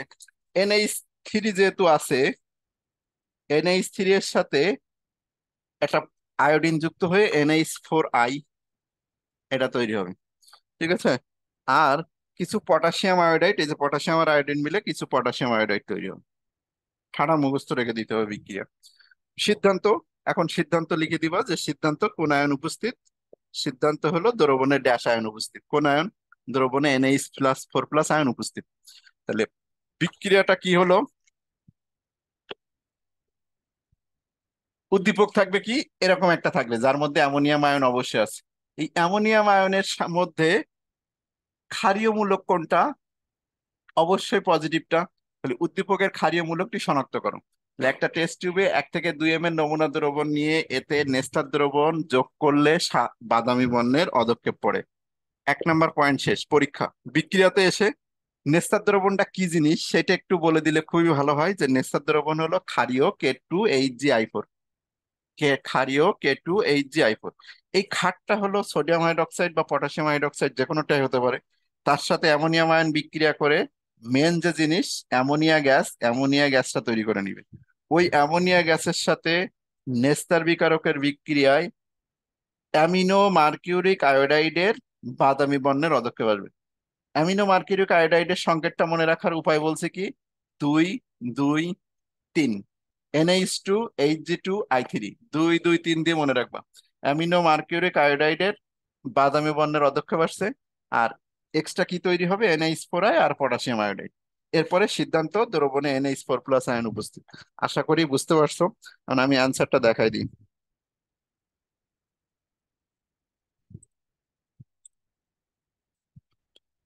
অ্যান্সারটা এখানে আছে দেখো। অ্যামোনিয়াম আয়ন শনাক্তকরণ শুরু হলো এখান থেকে। পরীক্ষা একটা টেস্ট টিউবে 1 থেকে 2 ml প্রস্তুত দ্রবণ নিয়ে, এখানে 1 থেকে 2 ml এর জায়গায় তুমি 2 থেকে 3 ml বা 1 থেকে 2 ml যেটাই লেখো কোনো সমস্যা নেই। প্রস্তুত দ্রবণের পরিবর্তে কি লিখতে পারবা? নমুনা দ্রবণ লিখতে পারবা। আগেই বলেছি প্রস্তুত দ্রবণের পরিবর্তে নমুনা দ্রবণ লিখতে পারবা। 1 থেকে 2 ml এর পরিবর্তে 2 থেকে 1 ml বা 2 থেকে 3 ml এরকম লিখলেও কোনো সমস্যা নেই। কয়েক ফোঁটা নেসলার দ্রবণ যোগ করলে অ্যামিনো মার্কিউরিক আয়োডাইডের বাদামি বর্ণের পদক্ষেপ পড়ে। এখানে তুমি নামটা বলে দিতে পারো, অথবা যদি এখানে নামটা না বলো কোনো সমস্যা নেই। যে নেস্তার দ্রবণ যোগ করলে বাদামি বর্ণের অদক্ষেপ পড়ে, বাদামি বর্ণের অদক্ষেপ পড়ে। নেস্তার দ্রবণ হলো ক্ষারীয় বা potassium tetra iodo মার্কিউরেট, tetra iodo মার্কিউরেট। এই যে K2HgI4, K2HgI4 এর মাঝখানে চাইলে তুমি ব্র্যাকেট দিতে পারো। এখানে ব্র্যাকেট দিয়ে দিছি, তুমি চাইলে এখানে ব্র্যাকেট দিতে পারো, চাইলেও না দিতে পারো। এই যে K2HgI4 এর মাঝখানে এরকম চাইলে ব্র্যাকেট তুমি দিতে পারো। তোমার যদি না মন চায় যে না আমি ব্র্যাকেট দিব না, কোনো সমস্যা নেই, তুমি K2HgI4 এইভাবে লিখতে পারো। অথবা আমি যে ব্র্যাকেট ছাড়া লিখছি তোমাদের সুবিধার্থে, K2HgI4 এভাবে লেখো, তবুও সমস্যা নেই। তাহলে এই অ্যামোনিয়ার সাথে NOH যোগ করলে অ্যামোনিয়া গ্যাস তৈরি হয়। ওই অ্যামোনিয়া গ্যাসের সাথে K2, এখানে কিন্তু 2 আছে, 2 কিন্তু অবশ্যই বোঝা যাচ্ছে না, এই জায়গায় কিন্তু 2 আছে। ঠিক আছে। আমি এই যে সংকেতটা ক্লিয়ার করে দিই, নয়তো আবার অনেকে সংকেত ভুল করলে কিন্তু খুব সমস্যা। K2HgI4 হবে। সংকেত যেন ভুল করো না, সংকেত ভুল করলে কিন্তু খুব বিপদ হয়ে যাবে। K2HgI4, আর এটা ঠিক আছে NH2HG2I3। অ্যামিনো মার্কিউরিক আয়োডাইড, নামটা বলতে হবে, অ্যামিনো মার্কিউরিক আয়োডাইডের বাদামি বর্ণের পদক্ষেপ, অ্যামিনো মার্কিউরিক আয়োডাইড। আর এই যে যেটুকু এগুলো মুছে দিই একটু। তাহলে এই জায়গাটায় সংকেতটা যেন ভুল হয় না, এই সংকেতটা আমি আর একবার লিখে দিই। এই সংকেতটা হলো K2 কিন্তু, সরি,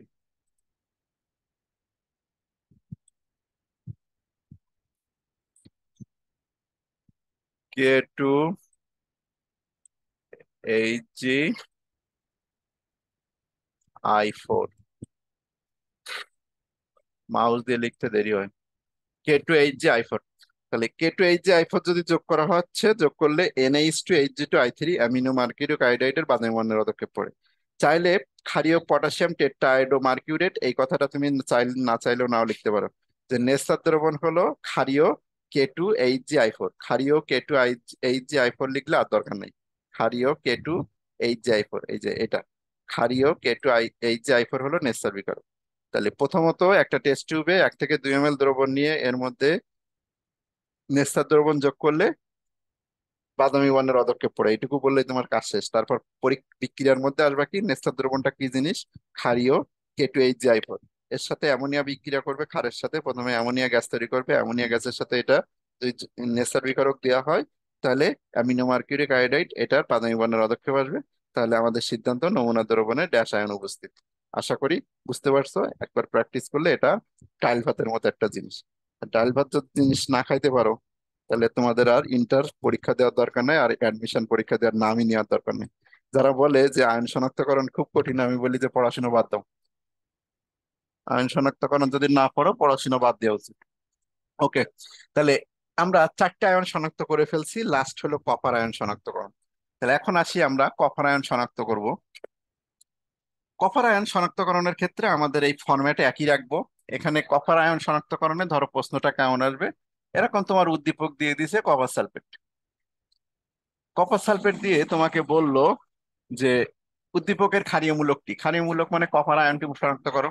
একটা টেস্ট টিউবে 1 থেকে 2 ml নমুনা দ্রবণ নিয়ে এর মধ্যে কি দ্রবণ যোগ করতে হবে, প্রথমে নমুনা দ্রবণ নিয়ে এর মধ্যে NH4OH দ্রবণ যোগ করলে এখানে একটু চেঞ্জ হয়, হালকা, প্রথমে হালকা নীল বর্ণের পদক্ষেপ পড়ে, প্রথমে হালকা নীল বর্ণের পদক্ষেপ পড়ে। এটা একটু কিন্তু দুইবার লিখতে হবে, নীল বর্ণের পদক্ষেপ পড়ে। উক্ত পদক্ষেপে, উক্ত দ্রবণে বা উক্ত পদক্ষেপে অতিরিক্ত অতিরিক্ত এর দুইটা পরীক্ষা, NH4OH যোগ করলে, উক্ত পদক্ষেপে অতিরিক্ত NH4OH যোগ করলে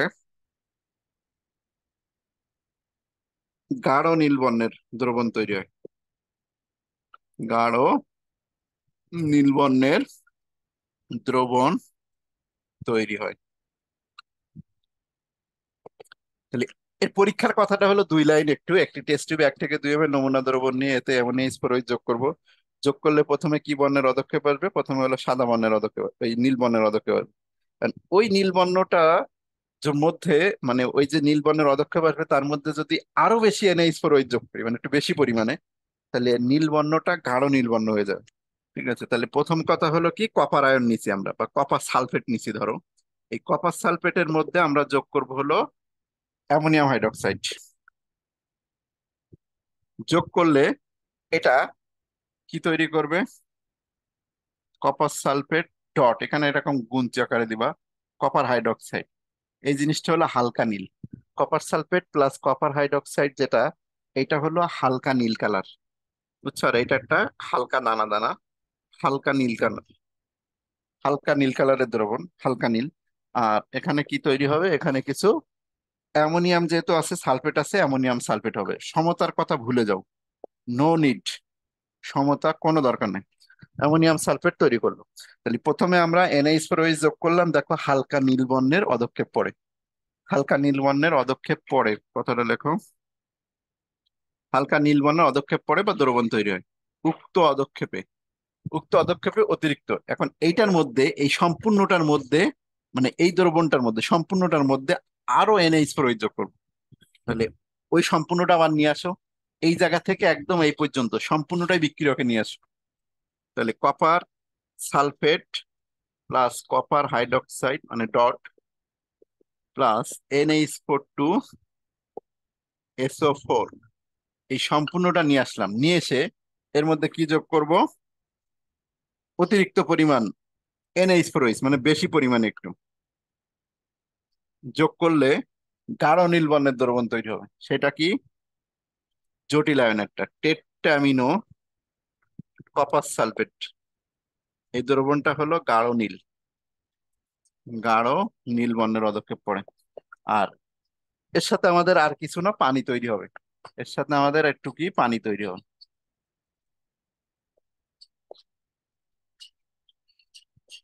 H2O। তাহলে সিম্পল ঘটনা, একটা টেস্ট টিউবে 1 থেকে 2 ml নমুনা দ্রবণ নিয়ে এতে কয়েক ফোঁটা NH4OH দ্রবণ যোগ করলে প্রথমে হালকা নীল বর্ণের পদক্ষেপ পড়ে। উক্ত পদক্ষেপে অতিরিক্ত পরিমাণ সোডিয়াম হাইড্রোক্সাইড যদি যোগ করা হয় তাহলে গাঢ় নীল বর্ণের দ্রবণ তৈরি হয়।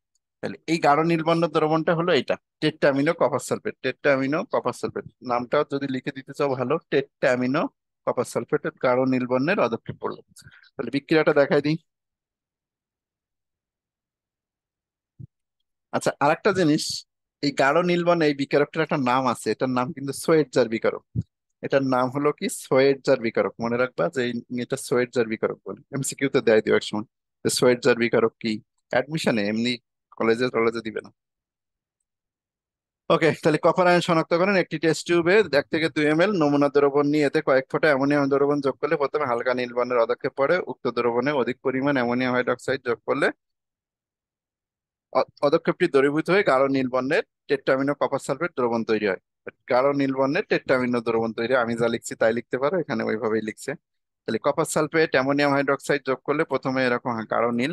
তার মধ্যে যদি এটা যোগ করা হয় অতিরিক্ত পরিমাণ, এই যে সম্পূর্ণ বিক্রিয়কটাই, এই সম্পূর্ণ উৎপাদটাই এই জায়গাটাই কিন্তু বিক্রিয়কে চলে আসবে। দেখছো, এই সম্পূর্ণটাই এই জায়গাটায় বিক্রিয়কে নিয়ে আসছি। বিক্রিয়কে নিয়ে এসে তার মধ্যে NH4 রয়েছে, যোগ করলে টেট্টামিনো কপার সালফেট। এখানে এই যে চার্জ গুলো দেওয়ার দরকার নাই, এই চার্জ গুলো দেওয়ার দরকার নাই, চার্জ গুলো না দিয়ে টেট্টামিনো কপার সালফেট লিখে দিব। আর এরপরে কি সিদ্ধান্ত? দ্রবণে কোন আয়ন উপস্থিত? দ্রবণে NH4+ আয়ন উপস্থিত। তাহলে আশা করি আমাদের 5টা আয়ন শনাক্তকরণ শেষ। প্রশ্নগুলো কিভাবে আসতে পারে আমি একটু পরে দেখাচ্ছি যে প্রশ্ন কোথা থেকে কিভাবে আসে। আগে আমরা চলে যাচ্ছি অম্লীয়মূলক শনাক্তকরণে। তো আমরা ক্ষারীয়মূলক শনাক্ত করে ফেলছি। এখন আমাদের যেটা, এই যে এটা করছি দুইটা, প্রথম দুইটা কিন্তু বেশি আসে, এই 5টা আমরা করে ফেলছি। আর 3টা আয়ন শনাক্তকরণ দেখাবো, ক্লোরাইড সালফেট আর কার্বনেট। এই 3টা আয়ন শনাক্তকরণ যদি শেষ করতে পারি তাহলে আমাদের আয়ন শনাক্তকরণ শেষ। প্রশ্নগুলো কোথা থেকে আসছে, আমি কিভাবে আসছে সেগুলো একটু একটু করে এই প্রশ্ন দেখাই দিব যে কোনটা কোন আয়নটা শনাক্ত করতে বলছে। ওকে, তাহলে আমরা এখন চলে যাচ্ছি ক্ষারীয়মূলক শনাক্তকরণ। তাহলে অম্লীয়মূলক শনাক্তকরণ শেষ, ক্ষারীয়মূলকের ফরম্যাটের লেখার ফরম্যাট কিন্তু সেম। তাহলে প্রথমে হলো পরীক্ষা। পরীক্ষার যে জায়গাগুলো আমরা করছিলাম, যে এই জায়গাটায় ড্যাশ ড্যাশ দ্রবণ যোগ করলে, আর সেই ফরম্যাটটা আবার দেখো, আবার লিখি। একটি টেস্ট টিউবে 1 থেকে 2 ml নমুনা দ্রবণ নিয়ে এতে ড্যাশ দ্রবণ যোগ করলে ড্যাশ বর্ণের পদক্ষেপ পড়ে।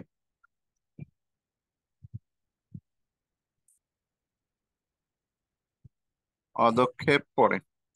উক্ত পদক্ষেপে আর একটা নিশ্চিতকরণ পরীক্ষা যদি থাকে তাহলে এই লাইনটা দিতে হবে। উক্ত পদক্ষেপে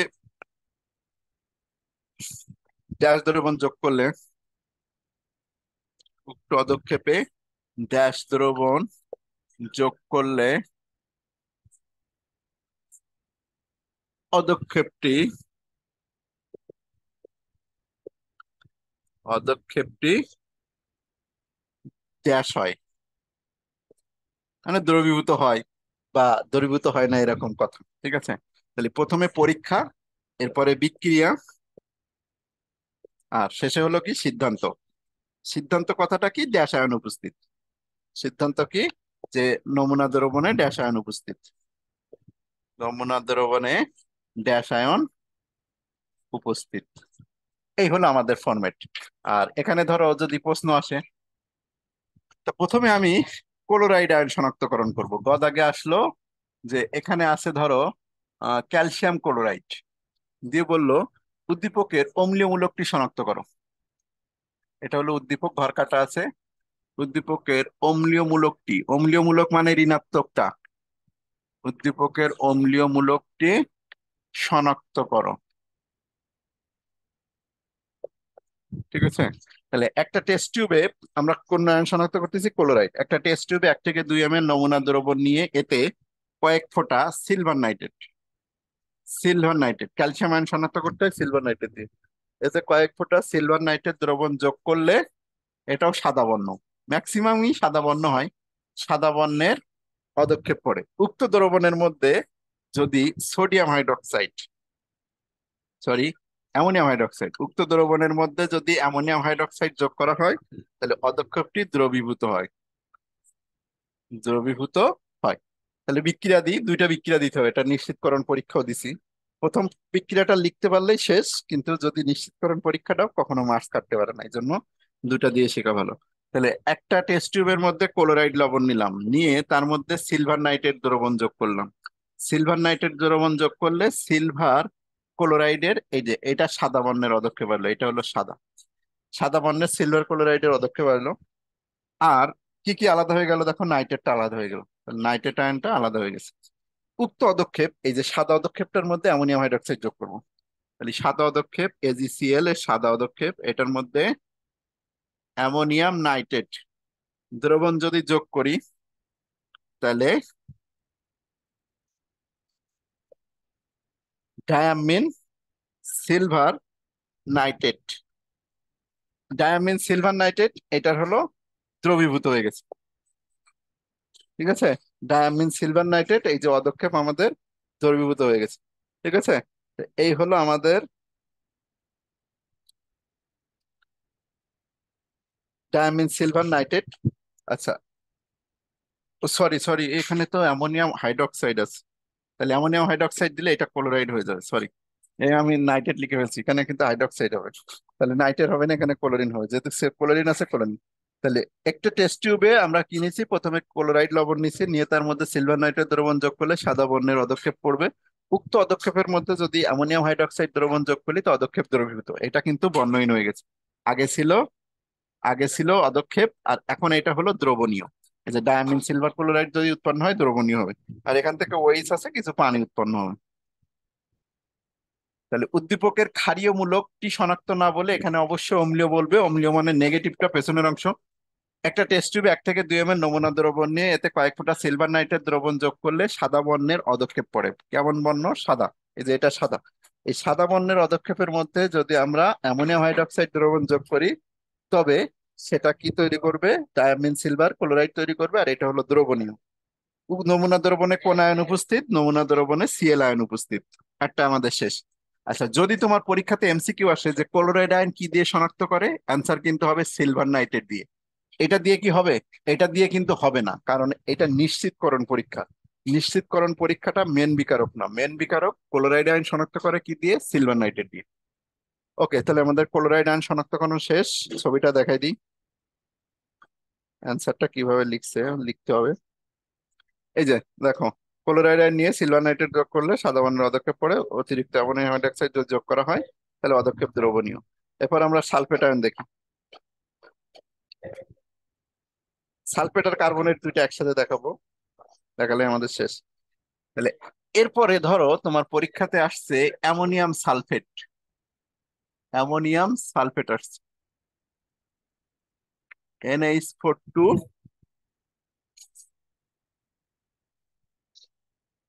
SO4 আসছে। পরীক্ষাতে আসছে তোমার অ্যামোনিয়াম সালফেট।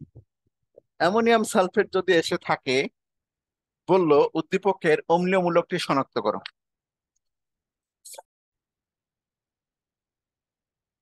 তো উদ্দীপকের অম্লীয় মূলকটি শনাক্ত করতে বললে সালফেট আয়ন শনাক্তকরণ, তার একটা টেস্ট টিউবে 1 থেকে 2 ml নমুনা দ্রবণ নিয়ে এতে কয়েক ফোঁটা বেরিয়াম সালফেট, সালফেট আয়ন শনাক্ত করতে হয় কি দিয়ে?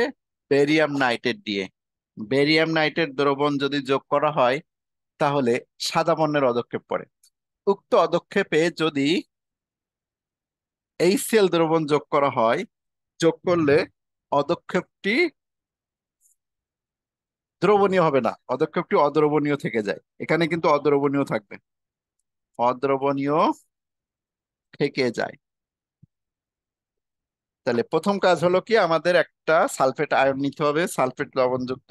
তাহলে এই যে সেই আমাদের সালফেট লবণযুক্ত দ্রবণ, সেটার মধ্যে আমরা যোগ করব হলো বেরিয়াম নাইট্রেট BaNO3। বেরিয়ামের যোজনী কিন্তু 2, এই যোজনী 2 বলে এখানে 2 চলে গেছে। বেরিয়াম নাইট্রেট দ্রবণ যোগ করলে বেরিয়াম সালফেটের সাদা বর্ণের অধক্ষেপ আসে। এই যে বেরিয়াম সালফেট, এটা হলো সাদা, সাদা বর্ণের বেরিয়াম সালফেটের অধক্ষেপ আসে। এই বেরিয়াম সালফেটের যে সাদা বর্ণের অধক্ষেপ আসছে, আচ্ছা বেরিয়াম সালফেট আর নাইট্রেটটা আলাদা করে দাও।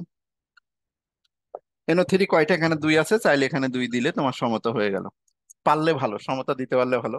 আমি দেখবা যে কপার আয়ন শনাক্তকরণের সমতা করি নাই, আচ্ছা অ্যামোনিয়াম আয়ন শনাক্তকরণের সমতা করি নাই। যেগুলো কঠিন এগুলো কখনোই সমতা করার প্রয়োজন নাই। অ্যামোনিয়াম আয়ন শনাক্ত করতে গেছি, নো সমতা, চিন্তাই করি নাই। আচ্ছা তারপরে কি, এই যে কপার আয়ন শনাক্ত করতে গেছি, নো সমতা, আমি চিন্তাই করি নাই যে সমতা করতে হবে। এই ধরনের এই যে কপার আয়ন অ্যামোনিয়াম আয়নে তুমি চিন্তাই করবে না সমতাটা। সমতা দিতে পারলে ভালো, না দিতে পারলে কোনো সমস্যা নাই, 0 মার্কস কাটা, ঠিক আছে, মার্কস একটাও কাটবে না। বিক্রিয়ায় কি উৎপন্ন হয়েছে সেটা ম্যান্ডেটরি, সমতাকরণ ম্যান্ডেটরি না। ঠিক আছে, তাহলে সমতা করার মাথায় নিয়ে আসবে না, পারলে ভালো, না পারলে সমস্যা নেই। ওকে, তাহলে আমরা ক্লোরাইড আয়ন শনাক্ত করছি সিলভার নাইট্রেট দিয়ে, এখন আমরা সালফেট আয়ন শনাক্ত করলাম। সালফেট আয়ন এই যে বেরিয়াম সালফেটের সাদা অধক্ষেপ আসছে। এই অধক্ষেপের মধ্যে যদি HCl যোগ করি, বেরিয়াম সালফেটের মধ্যে যদি তুমি HCl দাও, কোনো বিক্রিয়া হবে না। বেরিয়াম সালফেট প্লাস HCl, অধক্ষেপ অদ্রবণীয়, মানে অধক্ষেপ যেভাবে ছিল সেভাবে থেকে যাবে। অধক্ষেপ অদ্রবণীয়, মানে দ্রবণীয় হবে না। তাহলে একটা টেস্ট টিউবে 1 থেকে 2 ml নমুনা দ্রবণ নিয়ে বেরিয়াম নাইট্রেট যোগ করলে সাদা বর্ণের অধক্ষেপ আসে।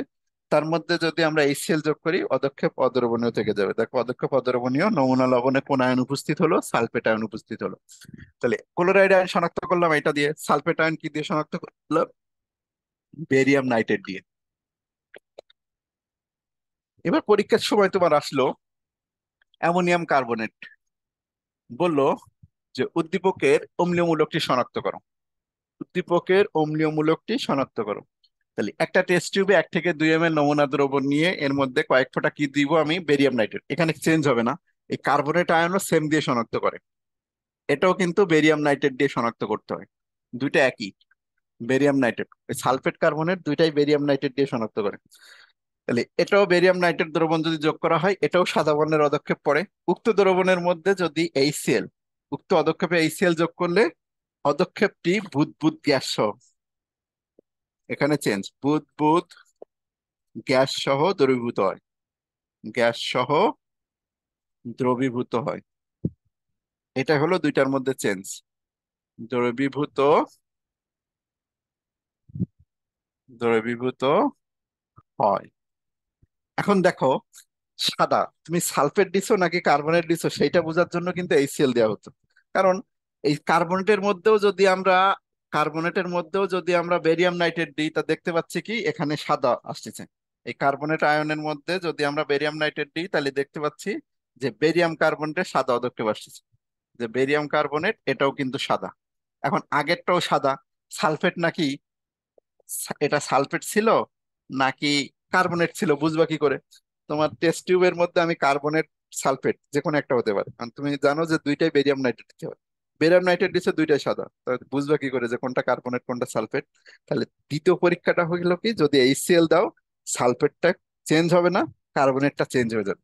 তাহলে এই যে বেরিয়াম কার্বনেটের মধ্যে যদি HCl যায়, HCl দেয়া হয়, তবে বেরিয়াম ক্লোরাইড হয়, আর বেরিয়াম ক্লোরাইড হলো দ্রবণীয়। এই বেরিয়াম ক্লোরাইড হলো কি, দ্রবণীয়, এটা হলো দ্রবণীয়। আর বুদবুদ গ্যাসটা কি, এখান থেকে তোমার কার্বন ডাই অক্সাইড গ্যাস বেরোয় আসে। এই যে কার্বন ডাই অক্সাইড গ্যাস বেরোয় কারণে এই যে উপর দিকে চিহ্ন দিয়ে মানে উড়ে যাচ্ছে। তাহলে HCl দিলে সালফেটটা নো চেঞ্জ, কিছুই চেঞ্জ হবে না, কিন্তু কার্বনেটটা কি হবে, বুদবুদ গ্যাস সহ দ্রবণীয় হয়ে যাবে পদক্ষেপ। তাহলে কোন আয়ন উপস্থিত হলো, নমুনা দ্রবণে CO3 2 - আয়ন উপস্থিত। তাহলে ক্লোরাইড আয়ন সিলভার নাইট্রেট দিয়ে, sulphate ion barium nitrate, carbonate ion barium nitrate, MCQ তে কিন্তু আসবে। তাহলে আমরা অ্যান্সারটা একটু দেখাই দিই।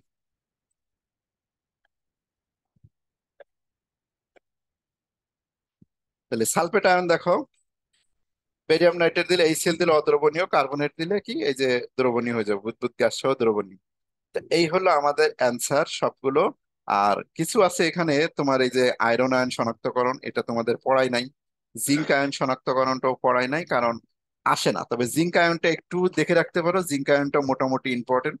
জিঙ্ক আয়নকে একটা টেস্ট টিউবে 1 থেকে 2 ml দ্রবণ নিয়ে এর মধ্যে যদি NH4OH, এটাও NH4OH দিয়ে শনাক্ত হয়, এটাও সাদা বর্ণের অদক্ষেপ আসে। তাহলে জিঙ্ক আয়ন NH4OH দিলে কি হয়? সাদা।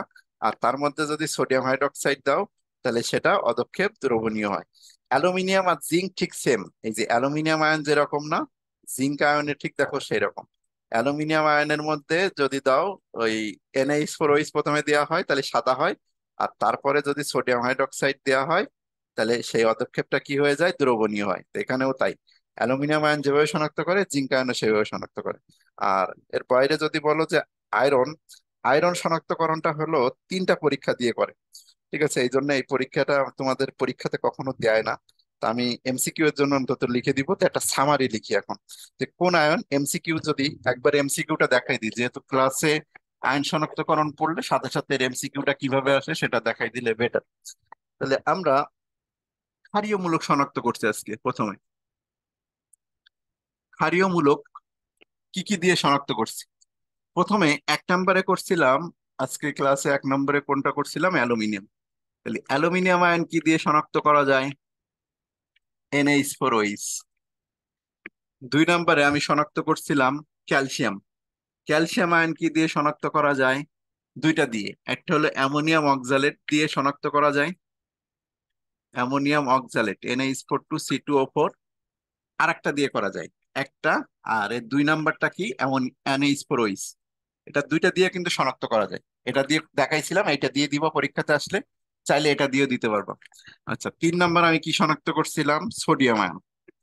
সোডিয়াম আয়ন কি দিয়ে শনাক্ত করতে পারা যায়? পটাশিয়াম পাইরোঅ্যান্টিমোনেট K2H2SB2O7 দিয়ে। 4 নম্বরে আমি শনাক্ত করছিলাম হলো অ্যামোনিয়াম আয়ন। অ্যামোনিয়াম আয়ন কি দিয়ে শনাক্ত করতে পারবা? অ্যামোনিয়াম আয়ন শনাক্ত করতে পারবা নেসলার বিকারক দিয়ে। নেসলার বিকারক বা নেসলার দ্রবণ। নেসলার বিকারকের সংকেত কি? K2HgI4। অর কোথাও কোথাও কি লেখা থাকতে পারে? K2KHgI3 লেখা থাকতে পারে। KHgI3 লেখাটাও সঠিক, KHgI4 লেখাটাও সঠিক। আর এর সাথে একটু ক্ষার মিশ্রিত থাকে, ওটা কখনো দেয়া থাকে কখনো দেয়া থাকে না। 5 নম্বর আর কি শনাক্ত করছি আমরা একদম শেষেরটা, অ্যামোনিয়ামের পরে কপার। কপার 2+ NH4OH দিয়ে শনাক্ত করে। যদিও লিখি নাই, এর আরেকটা শনাক্তকরণ আছে। এর আরেকটা শনাক্তকরণ হলো K4FeCN6। লিখে রাখো, MCQ এর জন্য কাজে লাগবে। আমরা এটা দিয়ে পরীক্ষাতে এটা দিয়েই দিব সবসময়, কিন্তু MCQ এর জন্য এটাও মনে রাখবা যে K4FeCN6। তাহলে কোন আয়ন কি দিয়ে শনাক্তকরণ আর একবার মনে রাখো? অ্যালুমিনিয়াম এটা, ক্যালসিয়াম অ্যামোনিয়াম অক্সালেট ও NH4OH, sodium potassium pyroantimonate ammonium Nessler বিকারক, ক্যালসিয়াম অ্যামোনিয়াম হাইড্রোক্সাইড K4FeCN6। এই 5টা পড়ছি। আর অম্লীয় কোনটা? অম্লীয় ছিল আমাদের 3টা। অম্লীয় ক্লোরাইড আয়ন শনাক্ত করছি কি দিয়ে? সিলভার নাইট্রেট দিয়ে। নিশ্চিত পরীক্ষাগুলো কিন্তু বিকারক না। আমরা নিশ্চিত পরীক্ষা করছি, সেগুলো কিন্তু বিকারক আসবে না। যেমন অ্যালুমিনিয়াম আয়নে প্রথমে NH4 যোগ করে পরে সোডিয়াম হাইড্রোক্সাইড যোগ করছি, ওই সোডিয়াম হাইড্রোক্সাইড কিন্তু অ্যান্সার হবে না। অ্যান্সার সবসময় অ্যামোনিয়াম হাইড্রোক্সাইড। সালফেট আর কার্বনেট, এই সালফেট কার্বনেট এই দুইটাই কি দিয়ে শনাক্ত করা যায়? দুটাই একটা দিয়ে শনাক্ত করা যায়, বেরিয়াম নাইট্রেট দিয়ে। দুটাই কিন্তু একটা আয়ন এ দিয়ে শনাক্ত করে, দুইটাই বেরিয়াম নাইট্রেট দিয়ে।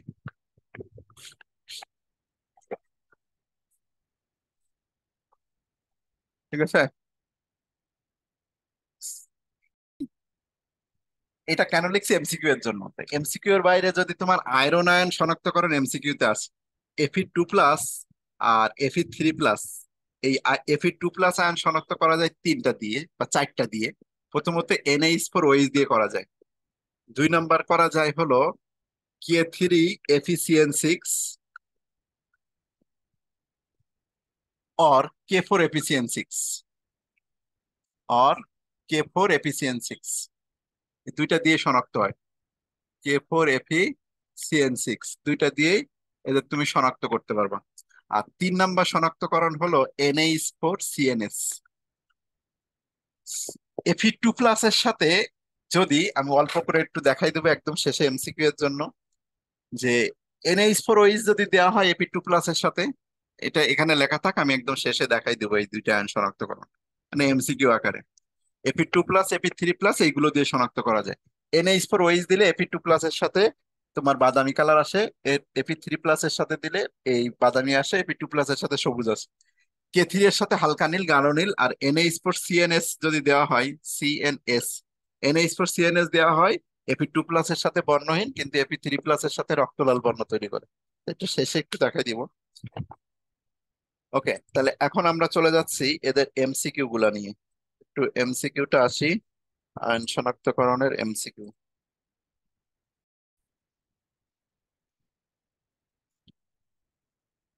এখান থেকে আসি 5 নম্বর থেকে।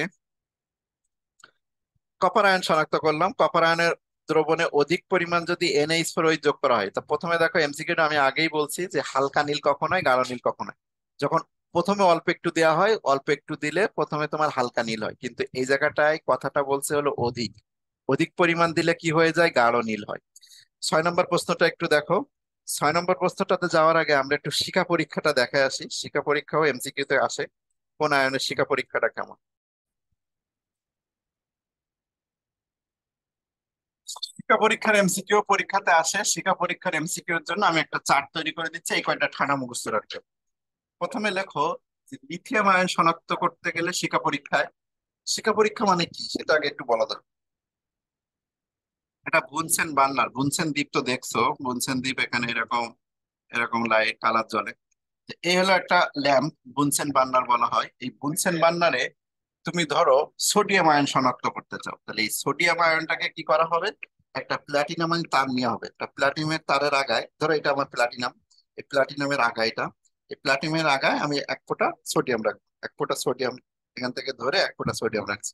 এই সোডিয়ামটাকে এটা HCl এ ভিজাই নিব। কিসের মধ্যে, এটার মধ্যে ধরো HCl আছে, এই সোডিয়াম নিলাম এর আগায়, নিয়ে এটাকে HCl এ ডুবাইছি। HCl এ ডুবাই এটাতে যদি ধরি, এটাতে যদি ধরি তাহলে সোনালী হলুদ কালার দেখাবে। এই সোনালী হলুদ কালার দেখে বলবো আমার যে ধাতুটা সেটা হলো সোডিয়াম। যে কোনো একটা ধাতু শনাক্তকরণের সব থেকে ইজিয়েস্ট হলো এটা, যে ওই ধাতুটাকে প্লাটিনামের একটা তারের আগায় রাখতে হবে, রেখে সেটাকে HCl এ ডুবাইতে হবে। HCl এ ডুবাই এরকম বুনসেন বার্নারে ধরতে হবে। বুনসেন দ্বীপে যদি বা ধরি তাহলে একটা বৈশিষ্ট্যপূর্ণ কালার দেখাবে। কালার দেখে আমরা বলবো যে এটা হলো এই মৌলটা। তাহলে যদি আমি লিথিয়াম আয়ন ধরি, লিথিয়াম আয়নটা হলো উজ্জ্বল লাল বা ক্রিমসন। এটা কেমন দেখাবে, ঠাড়া মুখস্থ রাখবা। উজ্জ্বল লাল বা ক্রিমসন বা সূর্যাস্তের বর্ণ, ক্রিমসন কালার, ক্রিমসন বা সূর্যাস্তের বর্ণ, সূর্যাস্তের বর্ণ। সূর্যাস্তের বর্ণ মানে সূর্য যখন অস্ত যায় তখন যে কালার হয় সেটা। যদি সোডিয়াম আয়ন দাও, সোডিয়াম হলো সোনালী হলুদ, উজ্জ্বল সোনালী হলুদ বা শুধু সোনালী হলুদ লিখতে পারো। উজ্জ্বল সোনালী হলুদ, সোনালী হলুদ বলেই লেখো, উজ্জ্বল লেখার দরকার নেই। সোনালী হলুদ সোডিয়াম আয়ন দেখাবে। আচ্ছা, এরপরে পটাশিয়াম। পটাশিয়াম আয়নটা হলো বেগুন, পটাশিয়াম মানে বেগুনি। পটাশিয়াম বললে মনে রাখবা বেগুনি কালার দেখো। আচ্ছা, রুবিডিয়াম যদি বলে লালচে বেগুনি, লালচে বেগুনি, লালচে বেগুনি। আচ্ছা, এরপরে আছে ক্যালসিয়াম। ক্যালসিয়াম আয়ন কি করে শনাক্ত করা যাবে, ক্যালসিয়ামের কালারটা হলো ইটের মতো লাল, ইটের মতো লাল। ইট তো চেনো সবাই, এই ঘর বাড়ি বানানো, ইটের মতো লাল ক্যালসিয়াম। আচ্ছা, স্ট্রনশিয়ামের কালারটা কেমন, স্ট্রনশিয়ামের কালারটা হলো উজ্জ্বল লাল বা কিঞ্চন। এটা হলো এই এর মতো, এটা সেম অ্যাজ লিথিয়ামের মতো, উজ্জ্বল লাল বা ক্রিমসন কালার হলো স্ট্রনশিয়াম। আচ্ছা, আর কি আছে, বেরিয়াম। বেরিয়াম হলো সবুজ, সবুজাভ, হলুদাভ সবুজ, হলুদাভ সবুজ। আর একটা দরকার আমাদের ক্যালসিয়াম, সরি কপার।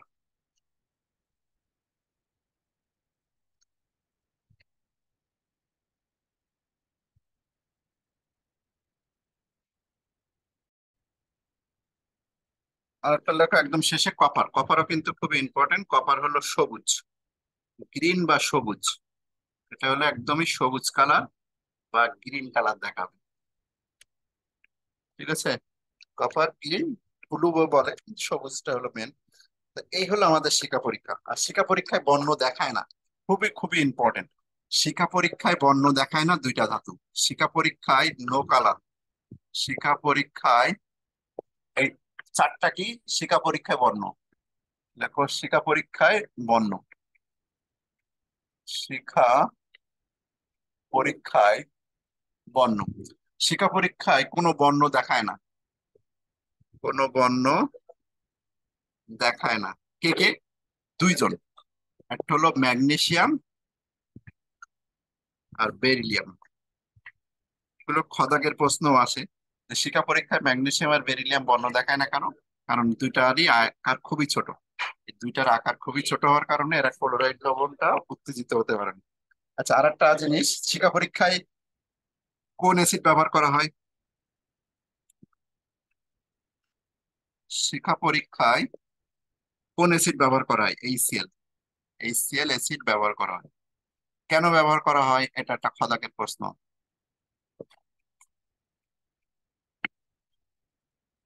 দেখো, আমরা প্রথমে বলছিলাম কি যে সোডিয়াম আয়ন শনাক্ত করলে সোডিয়ামটাকে একটা প্লাটিনাম ধাতুর আগায়, সোডিয়াম ধাতুটা নিয়ে এইচসিএল এ ডুবিয়ে তারপর আমরা কিসে ধরি? বুনসেন দ্বীপে ধরি।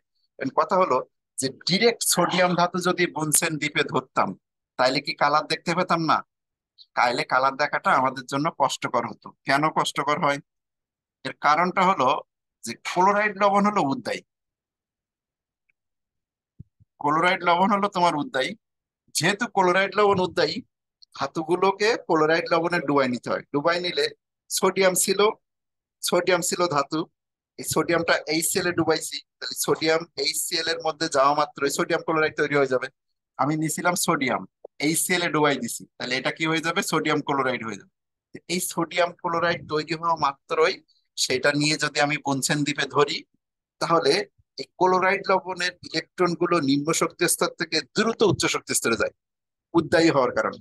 ঠিক আছে, এই কারণে এইচসিএল গ্যাস ব্যবহার করা হয়। এইচসিএল ব্যবহার করার একটাই কারণ, কারণ ক্লোরাইড লবণ গুলো বেশি উদ্বায়ী। ক্লোরাইড লবণ গুলো যেহেতু উদ্বায়ী সকল ধাতুর, এ কারণে এদের কালারটা দ্রুত দেখা যায়। শুধু সোডিয়াম যদি ধরো, তাপটা অনেক বেশি লাগতো। সে কারণে ক্লোরাইড লবণ দিলে আমাদের তাপটা কম তাপে পুনসেন দ্বীপে কাজ হয়ে যায়। এই কারণে ক্লোরাইড লবণ বা এই এইচসিএল ব্যবহার করা হয়। তাহলে আমরা শিখা পরীক্ষাগুলো লিখে ফেলছি। লিথিয়াম হলো উজ্জ্বল লাল বা ক্রিমসন, সোনালী হলুদ। সোডিয়াম পটাশিয়াম বেগুনি, রুবিডিয়াম লালচে বেগুনি। ক্যালসিয়াম ইটের মতো লাল, স্ট্রনশিয়াম ক্রিমসন, মানে স্ট্রনশিয়াম লিথিয়াম একরকম। বেরিয়াম হলো হলুদাভ সবুজ, আর ক্যালসিয়াম হলো সবুজ। যদি বলো কোনগুলো আমাদের অবশ্যই পরীক্ষাতে আসে, ভেরি ভেরি ইম্পর্টেন্ট, এই চারটা হলো মোস্ট ইম্পর্টেন্ট। বাকিগুলো কম দেয়, এগুলো একটু লেস। এটাও আসে, এটাও লেস। ঠিক আছে, স্ট্রনশিয়াম আর লিথিয়াম হলো সেম। স্ট্রনশিয়াম লিথিয়াম দেখো সেম। আর শিখা পরীক্ষায় বর্ণ দেখায় না কোন দুইটা? বেরিলিয়াম ম্যাগনেসিয়াম খুব আসে। আর শিখা পরীক্ষায় কোন অ্যাসিড ব্যবহার করা? এইচসিএল খুব আসে। তাহলে সবগুলো এমসিকিউ দেখা শেষ, এখন আসো আমরা এমসিকিউ তে চলে যাচ্ছি। 6 নম্বর এমসিকিউ তে ছিলাম আমরা। তাহলে এখানে দেখো, একটা লবণের দ্রবণ, একটা লবণের দ্রবণের মধ্যে বেরিয়াম নাইট ক্লোরাইড দিচ্ছে। এই বেরিয়াম ক্লোরাইডের জায়গায় বেরিয়াম নাইট্রেটও হতে পারতো, কারণ আমরা দেখছি যে অম্লীয়মূলক শনাক্ত করতে গেলে বেরিয়াম নাইট্রেট ব্যবহার করে দুইজনের ক্ষেত্রে। এই যে বেরিয়াম নাইট্রেট ব্যবহার করছিল কোন দুইজনের মধ্যে মনে আছে? বেরিয়াম নাইট্রেট আর বেরিয়াম ক্লোরাইড। বেরিয়াম নাইট্রেট যদি কাছে না থাকে, বেরিয়াম ক্লোরাইড দেওয়া হয়। তবে বেরিয়াম ক্লোরাইড থেকে বেরিয়াম নাইট্রেট হলো অনেক উত্তম। ঠিক আছে, ধরো তোমার কাছে বেরিয়াম নাইট্রেট নাই, তখন তুমি বেরিয়াম ক্লোরাইড দিয়ে কাজ চালাইতে পারো। তো ওরা ধরো ওদের কাছে নাইট্রেট ছিল না, ওরা বেরিয়াম ক্লোরাইড দিয়ে কাজ চালাই নিছে। এই বেরিয়াম নাইট্রেট দিয়ে কোন দুইটা আয়ন শনাক্ত করছি আমরা? একটা হলো সালফেট আয়ন, সালফেট আয়ন শনাক্ত করছি। আর একটা শনাক্ত করছি আমরা হলো কার্বনেট আয়ন। এই দুইটা আমরা হলো কি দিয়ে শনাক্ত করছি? বেরিয়াম নাইট্রেট দিয়ে শনাক্ত করছি। মাউস দিয়ে লিখতেছে এই জন্য দেখা ভালো হচ্ছে না। ওকে, তাহলে কোন লবণের দ্রবণে বেরিয়াম ক্লোরাইড দ্রবণ যোগ করলে প্রথমে সাদা বর্ণের পদক্ষেপ আসছে। তো যেহেতু সাদা বর্ণের আছে, আমাদের এই সালফেট হতে পারে, কার্বনেট হতে পারে। যা এইচসিএল এ দ্রবীভূত হলো না। এইচসিএল এ দ্রবীভূত হলো না মানে সেটাও কার্বনেট না। কারণ কি? বেরিয়াম নাইট্রেট বা বেরিয়াম ক্লোরাইড দিলে যে যদি সালফেট আয়ন হয় তা সাদা পদক্ষেপ আসবে, সাদা পদক্ষেপ আবার HCl এ দ্রবীভূত হলো না, HCl এ দ্রবীভূত হলো না মানে সেটা সালফেট কনফার্ম হয়ে গেল। তাহলে এই আয়নটা যে সালফেট সেটা আমরা কনফার্ম হয়ে গেছি। আর লবণটি শিকা পরীক্ষায় সোনালী হলুদ দেয়, তাহলে সোনালী হলুদ মানে সেটা সোডিয়াম। তাহলে একটা তো সোডিয়াম পাইলাম, সোনালী হলুদ মানে সোডিয়াম, আর অপর দিক থেকে পাইলাম হলো আমরা সালফেট, তাহলে আমাদের অ্যান্সার হলো সোডিয়াম সালফেট। আয়নটা যে সোডিয়াম সালফেট ছিল কনফার্ম হয়ে গেল। আচ্ছা, এরপরে আসি 7 নম্বরে। একটা টেস্ট টিউবে 1 থেকে 2 ml প্রস্তুত দ্রবণ নিয়ে এতে কয়েক ফোঁটা বেরিয়াম নাইট্রেট দ্রবণ যোগ করলে সাদা পদক্ষেপ লঘু HCl অ্যাসিডে অদ্রবণীয়। লঘু HCl অ্যাসিডে যদি অদ্রবণীয় হয় তাহলে সেটা সালফেট আয়ন। সাদা পদক্ষেপটা কি ছিল? যে সাদা পদক্ষেপ তৈরি হয়েছে সেটা বেরিয়াম নাইট্রেট, নাইট্রেটের মধ্যে আমরা কি যোগ করতেছি, এই বেরিয়াম নাইট্রেট যোগ করতে সাদা পদক্ষেপ তৈরি হয়েছে, তাহলে সাদা পদক্ষেপটা বেরিয়াম সালফেট তৈরি। সাদা পদক্ষেপটা কি দিয়ে তৈরি, যেটা দ্রবীভূত হচ্ছে না, সাদা পদক্ষেপটা সালফেট দিয়ে তৈরি, বেরিয়াম সালফেট। নিচের কোন টি শিকা পরীক্ষায় বর্ণ দেয় না? শিকা পরীক্ষায় বর্ণ দেয় না দুইজন, বেরিলিয়াম ম্যাগনেসিয়াম। বেরিলিয়াম ম্যাগনেসিয়াম শিকা পরীক্ষায় কোনো বর্ণ দেয় না, ম্যাগনেসিয়াম। ওকে, পরের এতে চলে যাও,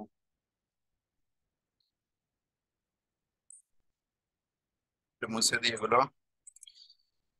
শিকা পরীক্ষায় কোনো বর্ণ দেয় না। এরপরে আসি পরের MCQ। নিচের কোন পরীক্ষাটি সালফিউরিক অ্যাসিড ও নাইট্রিক অ্যাসিডের মধ্যে পার্থক্য তৈরি করা যায়? সালফিউরিক অ্যাসিড আর নাইট্রিক অ্যাসিডের মধ্যে পার্থক্য তৈরি করা যায় হলো বেরিয়াম নাইট্রেট।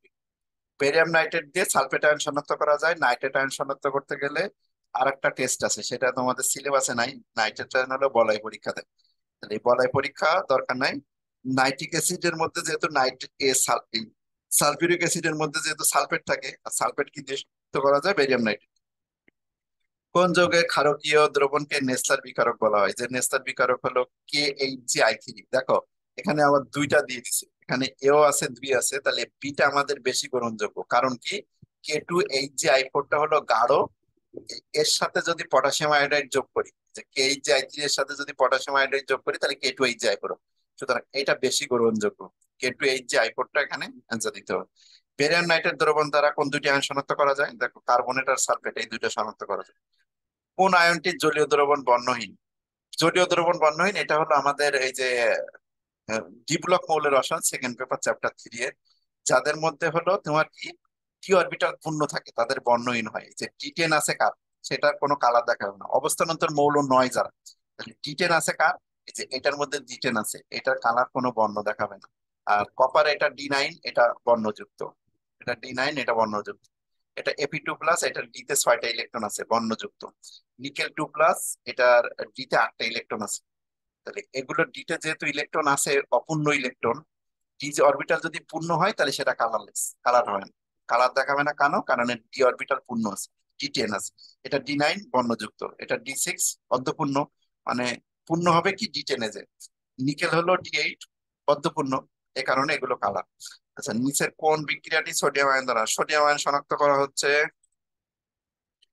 সোডিয়াম আয়ন শনাক্ত করতে, আচ্ছা একটু এটা পরিষ্কার করি। সোডিয়াম আয়ন শনাক্ত করার জন্য কি ব্যবহার করছিলাম?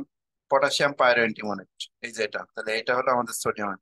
সালফার আয়ন শনাক্তকরণ, এটা মুখস্থ প্রশ্ন। সালফেট শনাক্তকরণের মূল দ্রবণের সাথে, এটা মুখস্থ রেখে দাও। এই যে লেড অ্যাসিডের ব্যবহার করা, এটা আমাদের সিলেবাসে নাই, মানে তোমাদের আসবে না কখনো।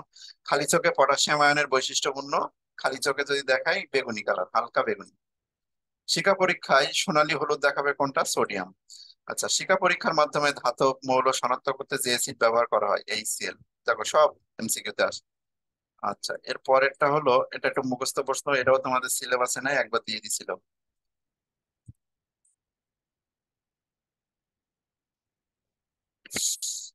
এটা একদম ঠাড়া মুখস্থ রেখে দিবা। যে দেখো কোন হ্যালাইড লবণকে ঘন H2SO4 উত্তপ্ত করলে বেগুনি দেওয়ার উত্তপ্ত হয়? এই যে আয়োডিন। আয়োডিন যদি সালফেট H2SO4 এর সাথে বেগুনি দেওয়ার উত্তপ্ত করে, বুঝছো? এটা একটু মুখস্থ রেখে দিবে। এটা হলো একবার আসছিল অনেক আগে, দেখো ওই আগের বইয়ের থেকে, ঢাকা ভার্সিটি 13-14, তখন আগের বই ছিল, তোমাদের এই বই না। আচ্ছা, সিলভার হ্যালাইডের অধক্ষেপের সাথে NH4 যোগ করলে, এটাও আগের বই, ঠিক আছে, এটাও আগের বই, এটা লাগবে না, 13-14 সাল।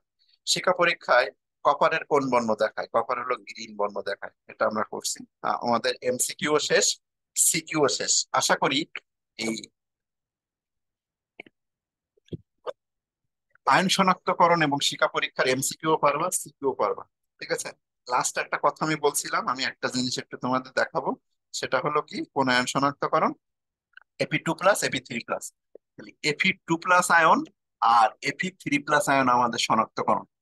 দুইটা আয়ন শনাক্ত করতে গেলে আমরা কয়েকটা জিনিস ব্যবহার করব, তিনটা চারটা জিনিস ব্যবহার করব। প্রথমে আসি যেগুলো সহজ দিয়ে, NH4OH দিয়ে শনাক্ত করব। NH4OH এর সাথে যদি তুমি FeOH দাও, 1 নম্বর NH4OH এর সাথে যদি Fe2+ এর মধ্যে দাও, তাহলে এখানে FeOH2 তৈরি হবে। এই FeOH2টা হলো সবুজ। তা যদি একটা টেস্ট টিউব নিয়ে আমি তার মধ্যে NH4OH দিই, তাহলে সেটা কি হবে? সবুজ বর্ণ দেখাবে। তাহলে সবুজ বর্ণ দেখা Fe2+।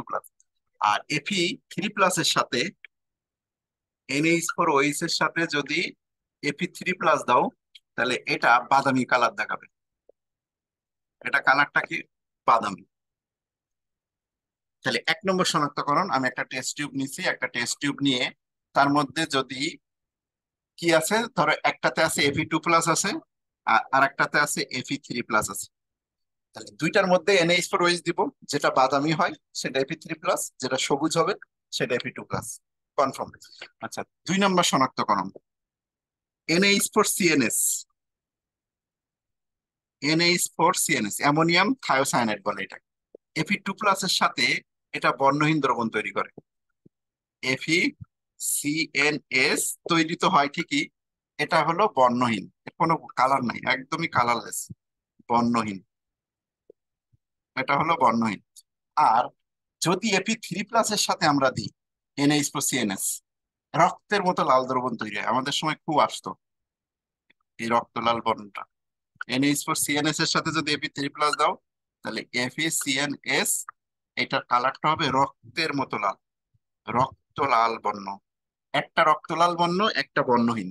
আর NH4, এই যে CNS কিন্তু একটা যৌগমূলক, এর নাম হলো থায়োসায়ানেট, এটার যৌগমূলক। যেমন ওইস একটা যৌগমূলক না, সিএনএস একটা যৌগমূলক। তাহলে এই সিএনএস এর সাথে Fe2+ দিলে এখানে 2 হবে, আর এই জায়গাটায় 3 হবে। আর NH4+, এটা বাই প্রোডাক্ট আমাদের আয়ন, এটা NH4+, এখানে আলাদা উৎপন্ন হবে। তাহলে ওটা কিছু না। তাহলে NH4CN Fe2+ এর সাথে দিলে বর্ণহীন, Fe3+ এর সাথে দিলে রক্তলাল বলে। ওকে। আর কি কি আয়ন দিয়ে শনাক্ত করা যায়? এতে শনাক্ত করা যায়, এটা রক্তলাল লিখে রাখো, রক্তলাল। আর কি কি দিয়ে এদের আর শনাক্ত করা যায় হলো K4 Fe6। এই দুটা পরীক্ষা জানার দরকার নেই। K4 Fe6, এটা দিয়েও তোমার এই দুটার মধ্যে পার্থক্য করা যায়। আর আরেকটা দিয়ে শনাক্ত করা যায় K3 Fe6, এটাও তাই। K4 Fe6, এই দুইটা পরীক্ষা জানার দরকার নাই। আর হালকা নীল গাঢ় নীল তৈরি হয়, হালকা নীল গাঢ় নীল তৈরি হয়। ঠিক আছে। তাহলে Fe2+ Fe3+ আয়ন শনাক্ত করা যায় 4টা দিয়ে। 1 নম্বরে হলো NH4OH দিলে এটা বাদামি, এই সরি এটা সবুজ, ওইটাতে যে বাদামি হয়। তাহলে Fe2+ NH4OH দিয়ে শনাক্ত করা যায়, এটাও NH4OH দিয়ে। অ্যামোনিয়াম থায়োসায়ানাইড দিয়ে এটা হলো বর্ণহীন কালার হয়, এটা হলো রক্তলাল বর্ণ তৈরি হয়। আরো দুইটা বিক্রিয়া কি, K4 Fe6 দিলে হালকা নীল গাঢ় নীল বলে দুইটা, একটাতে হালকা নীল হয়, একটাতে গাঢ় হয়, একটাতে হালকা, একটাতে গাঢ় হয়। এই কারণে এই দুইটা দিয়েও শনাক্ত করা যায়। তাহলে এই 4টা মনে রাখবো, যে আমাদের আয়ন শনাক্তকরণ ফুলফিল হয়ে গেল। ঠিক আছে। আর জিঙ্ক আয়ন শনাক্তকরণটাও বলে দিই। জিঙ্ক আয়নটা হলো অ্যালুমিনিয়ামের মতো। প্রথমে জিঙ্ক আর অ্যালুমিনিয়াম, এই দুইটা একই। জিঙ্ক আর অ্যালুমিনিয়ামের মধ্যে NH4OH দিতে, NH4OH দিলে দুইটাই সাদা হয়। পরে সোডিয়াম হাইড্রোক্সাইড দিলে দুইটাই বর্ণহীন হয়ে যায়। তাহলে NH4OH দিয়ে জিঙ্ক আর অ্যালুমিনিয়াম দুইটা শনাক্ত করে। ওকে, তাহলে আমাদের আয়ন শনাক্তকরণ ডিটেলসে বলছি। তো পরীক্ষার জন্য কি করবা সেটা যেন খেয়াল থাকে। তোমাদের পরীক্ষাতে কিন্তু পড়তে হবে, সিকিউ পরীক্ষাতে পড়তে হবে কোনটা? সিকিউ পরীক্ষার জন্য এই কয়টা দেখো, এই যে অ্যামোনিয়াম, অ্যালুমিনিয়াম, এই 5টা, আর ক্লোরাইড, সালফেট, কার্বনেট, এই 5টা। প্রশ্ন কিভাবে আসছে দিনাজপুর বোর্ড? অ্যালুমিনিয়াম আয়ন আসছে দেখো দিনাজপুর বোর্ড 23-এর 3-এর ঘ। আমরা একটু প্রশ্ন দেখাই, দিনাজপুর বোর্ড 22। একবার যখন ক্লাস হচ্ছে তো একবারে সব দেখিয়ে দিই। দিনাজপুর বোর্ড 22 3-এর ঘতে আছে, দেখি দিনাজপুর বোর্ড 22 3, দেখো 3-এর ঘ। ওকে, দেখো কিভাবে প্রশ্ন বলছে। 3-এর ঘ নাম্বার প্রশ্ন, দুটো টেস্ট টিউব, এই যে দুটি দুটি ভিন্ন টেস্ট টিউব দ্রবণের মধ্যে বিদ্রবণে ধীরে ধীরে বিকারক এক্স, এই বিকারক এক্স মানে NH4OH আছে, এক্স যোগ ধীরে ধীরে এক্স ও ওয়াই দ্রবণ যোগ করলে কি ঘটে? সমীকরণ সহজ। এক্স মানে NaOH এটা হলো 13 নাম্বার প্রোডাক্ট। তাহলে 13 নাম্বার মানে হলো অ্যালুমিনিয়াম। 13 নাম্বার মানে এটা কি, অ্যালুমিনিয়াম। অ্যালুমিনিয়ামের মধ্যে প্রথমে আমরা কি যোগ করবো, NH4OH যোগ করবো, সাদা জেলিন নেওয়া পদক্ষেপ আসবে। তারপরে যদি সোডিয়াম হাইড্রোক্সাইড যোগ করি পদক্ষেপ বর্ণহীন হয়ে যাবে। তার মানে 4 নাম্বার প্রশ্নটা এটা বলছে। আর এ দ্রবণটা কি জিনিস, এ দ্রবণটা হলো, আচ্ছা এটা হলো কপার। দেখো এই যে A2+ মানে হলো কি বলে দিছে, এটা আর্গন। আর্গন মানে 18, 18 27 আর 2 29, তার এটা হলো কপার। এটা হলো কপার দ্রবণ। তাহলে এটা হলো কি, কপার। তাহলে কপার আয়ন শনাক্তকরণে কিভাবে বলছিলাম মনে আছে? কপার আয়ন শনাক্তকরণ কি বলছিলাম, প্রথমে অ্যামোনিয়াম হাইড্রোক্সাইড দ্রবণ যোগ করলে হালকা নীল হয়। তারপরে যদি অতিরিক্ত পরিমাণ অ্যামোনিয়াম হাইড্রোক্সাইড যোগ করি তা গাঢ় নীল হয়। তাহলে আমাদের এই যে ঘদাগে কি প্রশ্ন আসছে, কপার আয়ন শনাক্ত আসছে, অ্যালুমিনিয়াম আয়ন শনাক্তকরণ আসছে। এই হলো দিনাজপুর বোর্ড 23-এর প্রশ্ন। আরো একটা প্রশ্ন দেখি আমরা, আর কোথায় প্রশ্ন আছে, খেয়াল করো আর কোথায় আসছে। দিনাজপুর বোর্ডে আসছে অ্যালুমিনিয়াম। কপারও দিনাজপুর বোর্ডে আসছে, এই যে দিনাজপুর বোর্ড 23 এটাও আসছে। অ্যামোনিয়াম আয়ন আসছে হলো দিনাজপুর বোর্ড 23 2 এর গতে। এটা দিনাজপুর বোর্ড 23-এর 2 এর গতে দেখি। দিনাজপুর বোর্ড 23, দিনাজপুর বোর্ড 23-এর 2 এর গ।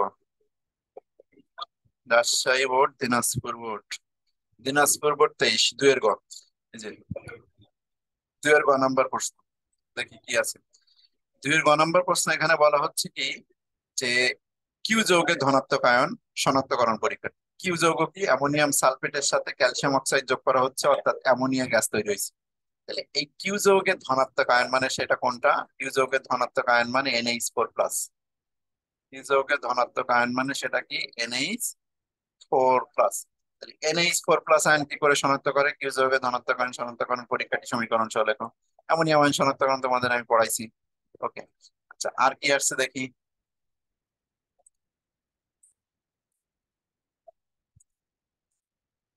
অ্যামোনিয়াম আয়ন শনাক্তকরণ, ক্যালসিয়াম আয়ন আসছে ময়মনসিংহ বোর্ড, ময়মনসিংহ বোর্ড 21-এর 2 এর গতে। ময়মনসিংহ বোর্ড 21-এর 2 এর গতে একটু দেখি। ময়মনসিংহ বোর্ড 21, তা 21 সালের প্রশ্নটা তো আমার ডাউনলোড মারতে হবে। 21 সালের প্রশ্ন না, সব কিছু এখানে আছে। 21 সালের প্রশ্ন, 21 সালের প্রশ্নের মধ্যে কোথায় আছে, সরি, ময়মনসিংহ বোর্ড 21 2 এর গতে আছে। 21 সালে ময়মনসিংহ বোর্ড বের করো, ময়মনসিংহ বোর্ড 21 2 এর গ। ময়মনসিংহ বোর্ড 21 2 এর গ এইখানে আছে। হম, 2 এর গ, উদ্দীপকের M2+ আয়ন শনাক্ত করো। এই জায়গাটায় অবশ্যই একটু হলো প্রিন্টিং মিস্টেক আছে। এটা যে ক্যালসিয়াম আয়ন শনাক্ত হয়েছে, এই যে এটা যে ক্যালসিয়াম, এটা বলার জন্য এর পারমাণবিক ভর অবশ্যই বলা থাকে, হ্যাঁ, যে এটার পারমাণবিক ভর বা পারমাণবিক সংখ্যা 20 এরকম একটা উল্লেখ ছিল। তো ওরা কি করছে সেটা স্কিপ করে ফেলছে, টাইপিং মিস্টেক আছে। তাহলে এটা হলো ক্যালসিয়াম আয়ন শনাক্তকরণ। এবার আসা যাক, অম্লীয়মূলক শনাক্ত হয়েছে এরকম একটা পরীক্ষা আমরা দেখি। অম্লীয়মূলক আসছে পরীক্ষাতে, অম্লীয়মূলক সবচেয়ে বেশি আসে কোনটা, অম্লমূলক সবচেয়ে বেশি আছে হলো ক্লোরিন। দেখো Barisal board 22, Chittagong board 23, Sylhet board 23 6-এর গত। প্রথম আমরা চিটাগং বোর্ড 23 6 7-এর গতে দেখি। 23 সালের প্রশ্ন, 23 সাল, এটা 23 সাল, 23 সালের প্রশ্ন চিটাগং বোর্ড। চিটাগং বোর্ড, চিটাগং বোর্ডের কত নম্বর প্রশ্ন, চিটাগং বোর্ডের 7 দাগের গ প্রশ্ন। চিটাগং বোর্ড 7 দাগের প্রশ্ন পাইছি। চিটাগং বোর্ড 7 দাগের প্রশ্নতে দেখো কি আছে, এ পাত্রের অম্লীয়মূলক শনাক্তকরণ পরীক্ষাতে। এ পাত্র, এই যে এ পাত্রের অম্লীয়মূলক মানে কি, ক্লোরাইড আয়ন শনাক্তকরণ। ক্লোরাইড আয়ন শনাক্তকরণ কিভাবে করবা পড়াইছি। আচ্ছা আর একটা দেখাই, আর কোথায় আসছে দেখি প্রশ্ন, আয়ন শনাক্তকরণ, আয়ন শনাক্ত। আচ্ছা সিলেট বোর্ড 23 6-এর কথা আসছে। সিলেট বোর্ড, এই সিলেট বোর্ড 23-এ চলে যায়। সিলেট বোর্ড, চিটাগং, চিটাগং সিলেট, সিলেট বোর্ড 23 6-এর গ। এ পাত্রের দ্রবণের অ্যানায়নটি, অ্যানায়ন মানে কি, ক্যাটায়ন মানে পজিটিভ আয়ন, অ্যানায়ন মানে নেগেটিভ আয়ন। তাহলে এ পাত্রের নেগেটিভ আয়ন কোনটা, ক্লোরাইড। তাহলে ক্লোরাইড আয়নটি শনাক্তকরণ পরীক্ষা লাগে। ঠিক আছে, তাহলে কিভাবে প্রশ্ন আসে আশা করি তোমরা বুঝতেছো যে প্রশ্ন কিভাবে আসবে। আচ্ছা আর একটা দেখাই, লাস্ট এটা দেখাই, তোমাদের ক্লাস ছুটি। লাস্ট একটা প্রশ্ন কোনটা, সালফেট আয়ন। সালফেট আয়ন আসছে কোথায়, কুমিল্লা বোর্ড 23 8-এর কথা আসছে। কুমিল্লা বোর্ড 23 8-এর গ। আমরা 23 সালে প্রশ্ন যাই, কুমিল্লা বোর্ড 23 8-এর গ। সিলেট চট্টগ্রাম, কুমিল্লা। কুমিল্লা বোর্ড 23, 8-এর গতে আছে দেখি। 8-এর গ, বিপাত্রের অম্লীয়মূলক কি শনাক্ত করো। বিপাত্র, এই যে বিপাত্র, বিপাত্রের অম্লীয়মূলক, তাহলে বিপাত্রের অম্লীয়মূলক মানে সালফেট। সালফেট আগে শনাক্তকরণ পরীক্ষা দেবে, সব পড়াইছে। ওকে, তাহলে আশা করি আয়ন শনাক্তকরণ প্রশ্ন যদি দেয় এই ক্লাসটা করলে তোমার আয়ন শনাক্তকরণ এমসিকিউ হয়ে যাবে, সিকিউ হয়ে যাবে, এমসিকিউ সিকিউ দুটাই। ঠিক আছে, আল্লাহ হাফেজ। আজকের মতো ছুটি, চ্যাপ্টার 2 ক্লোজ। আমরা চ্যাপ্টার 2 এমসিকিউ ক্লাস যদি সময় পাই নিব, আর তাছাড়া আমরা অন্য চ্যাপ্টার শুরু করে দিব।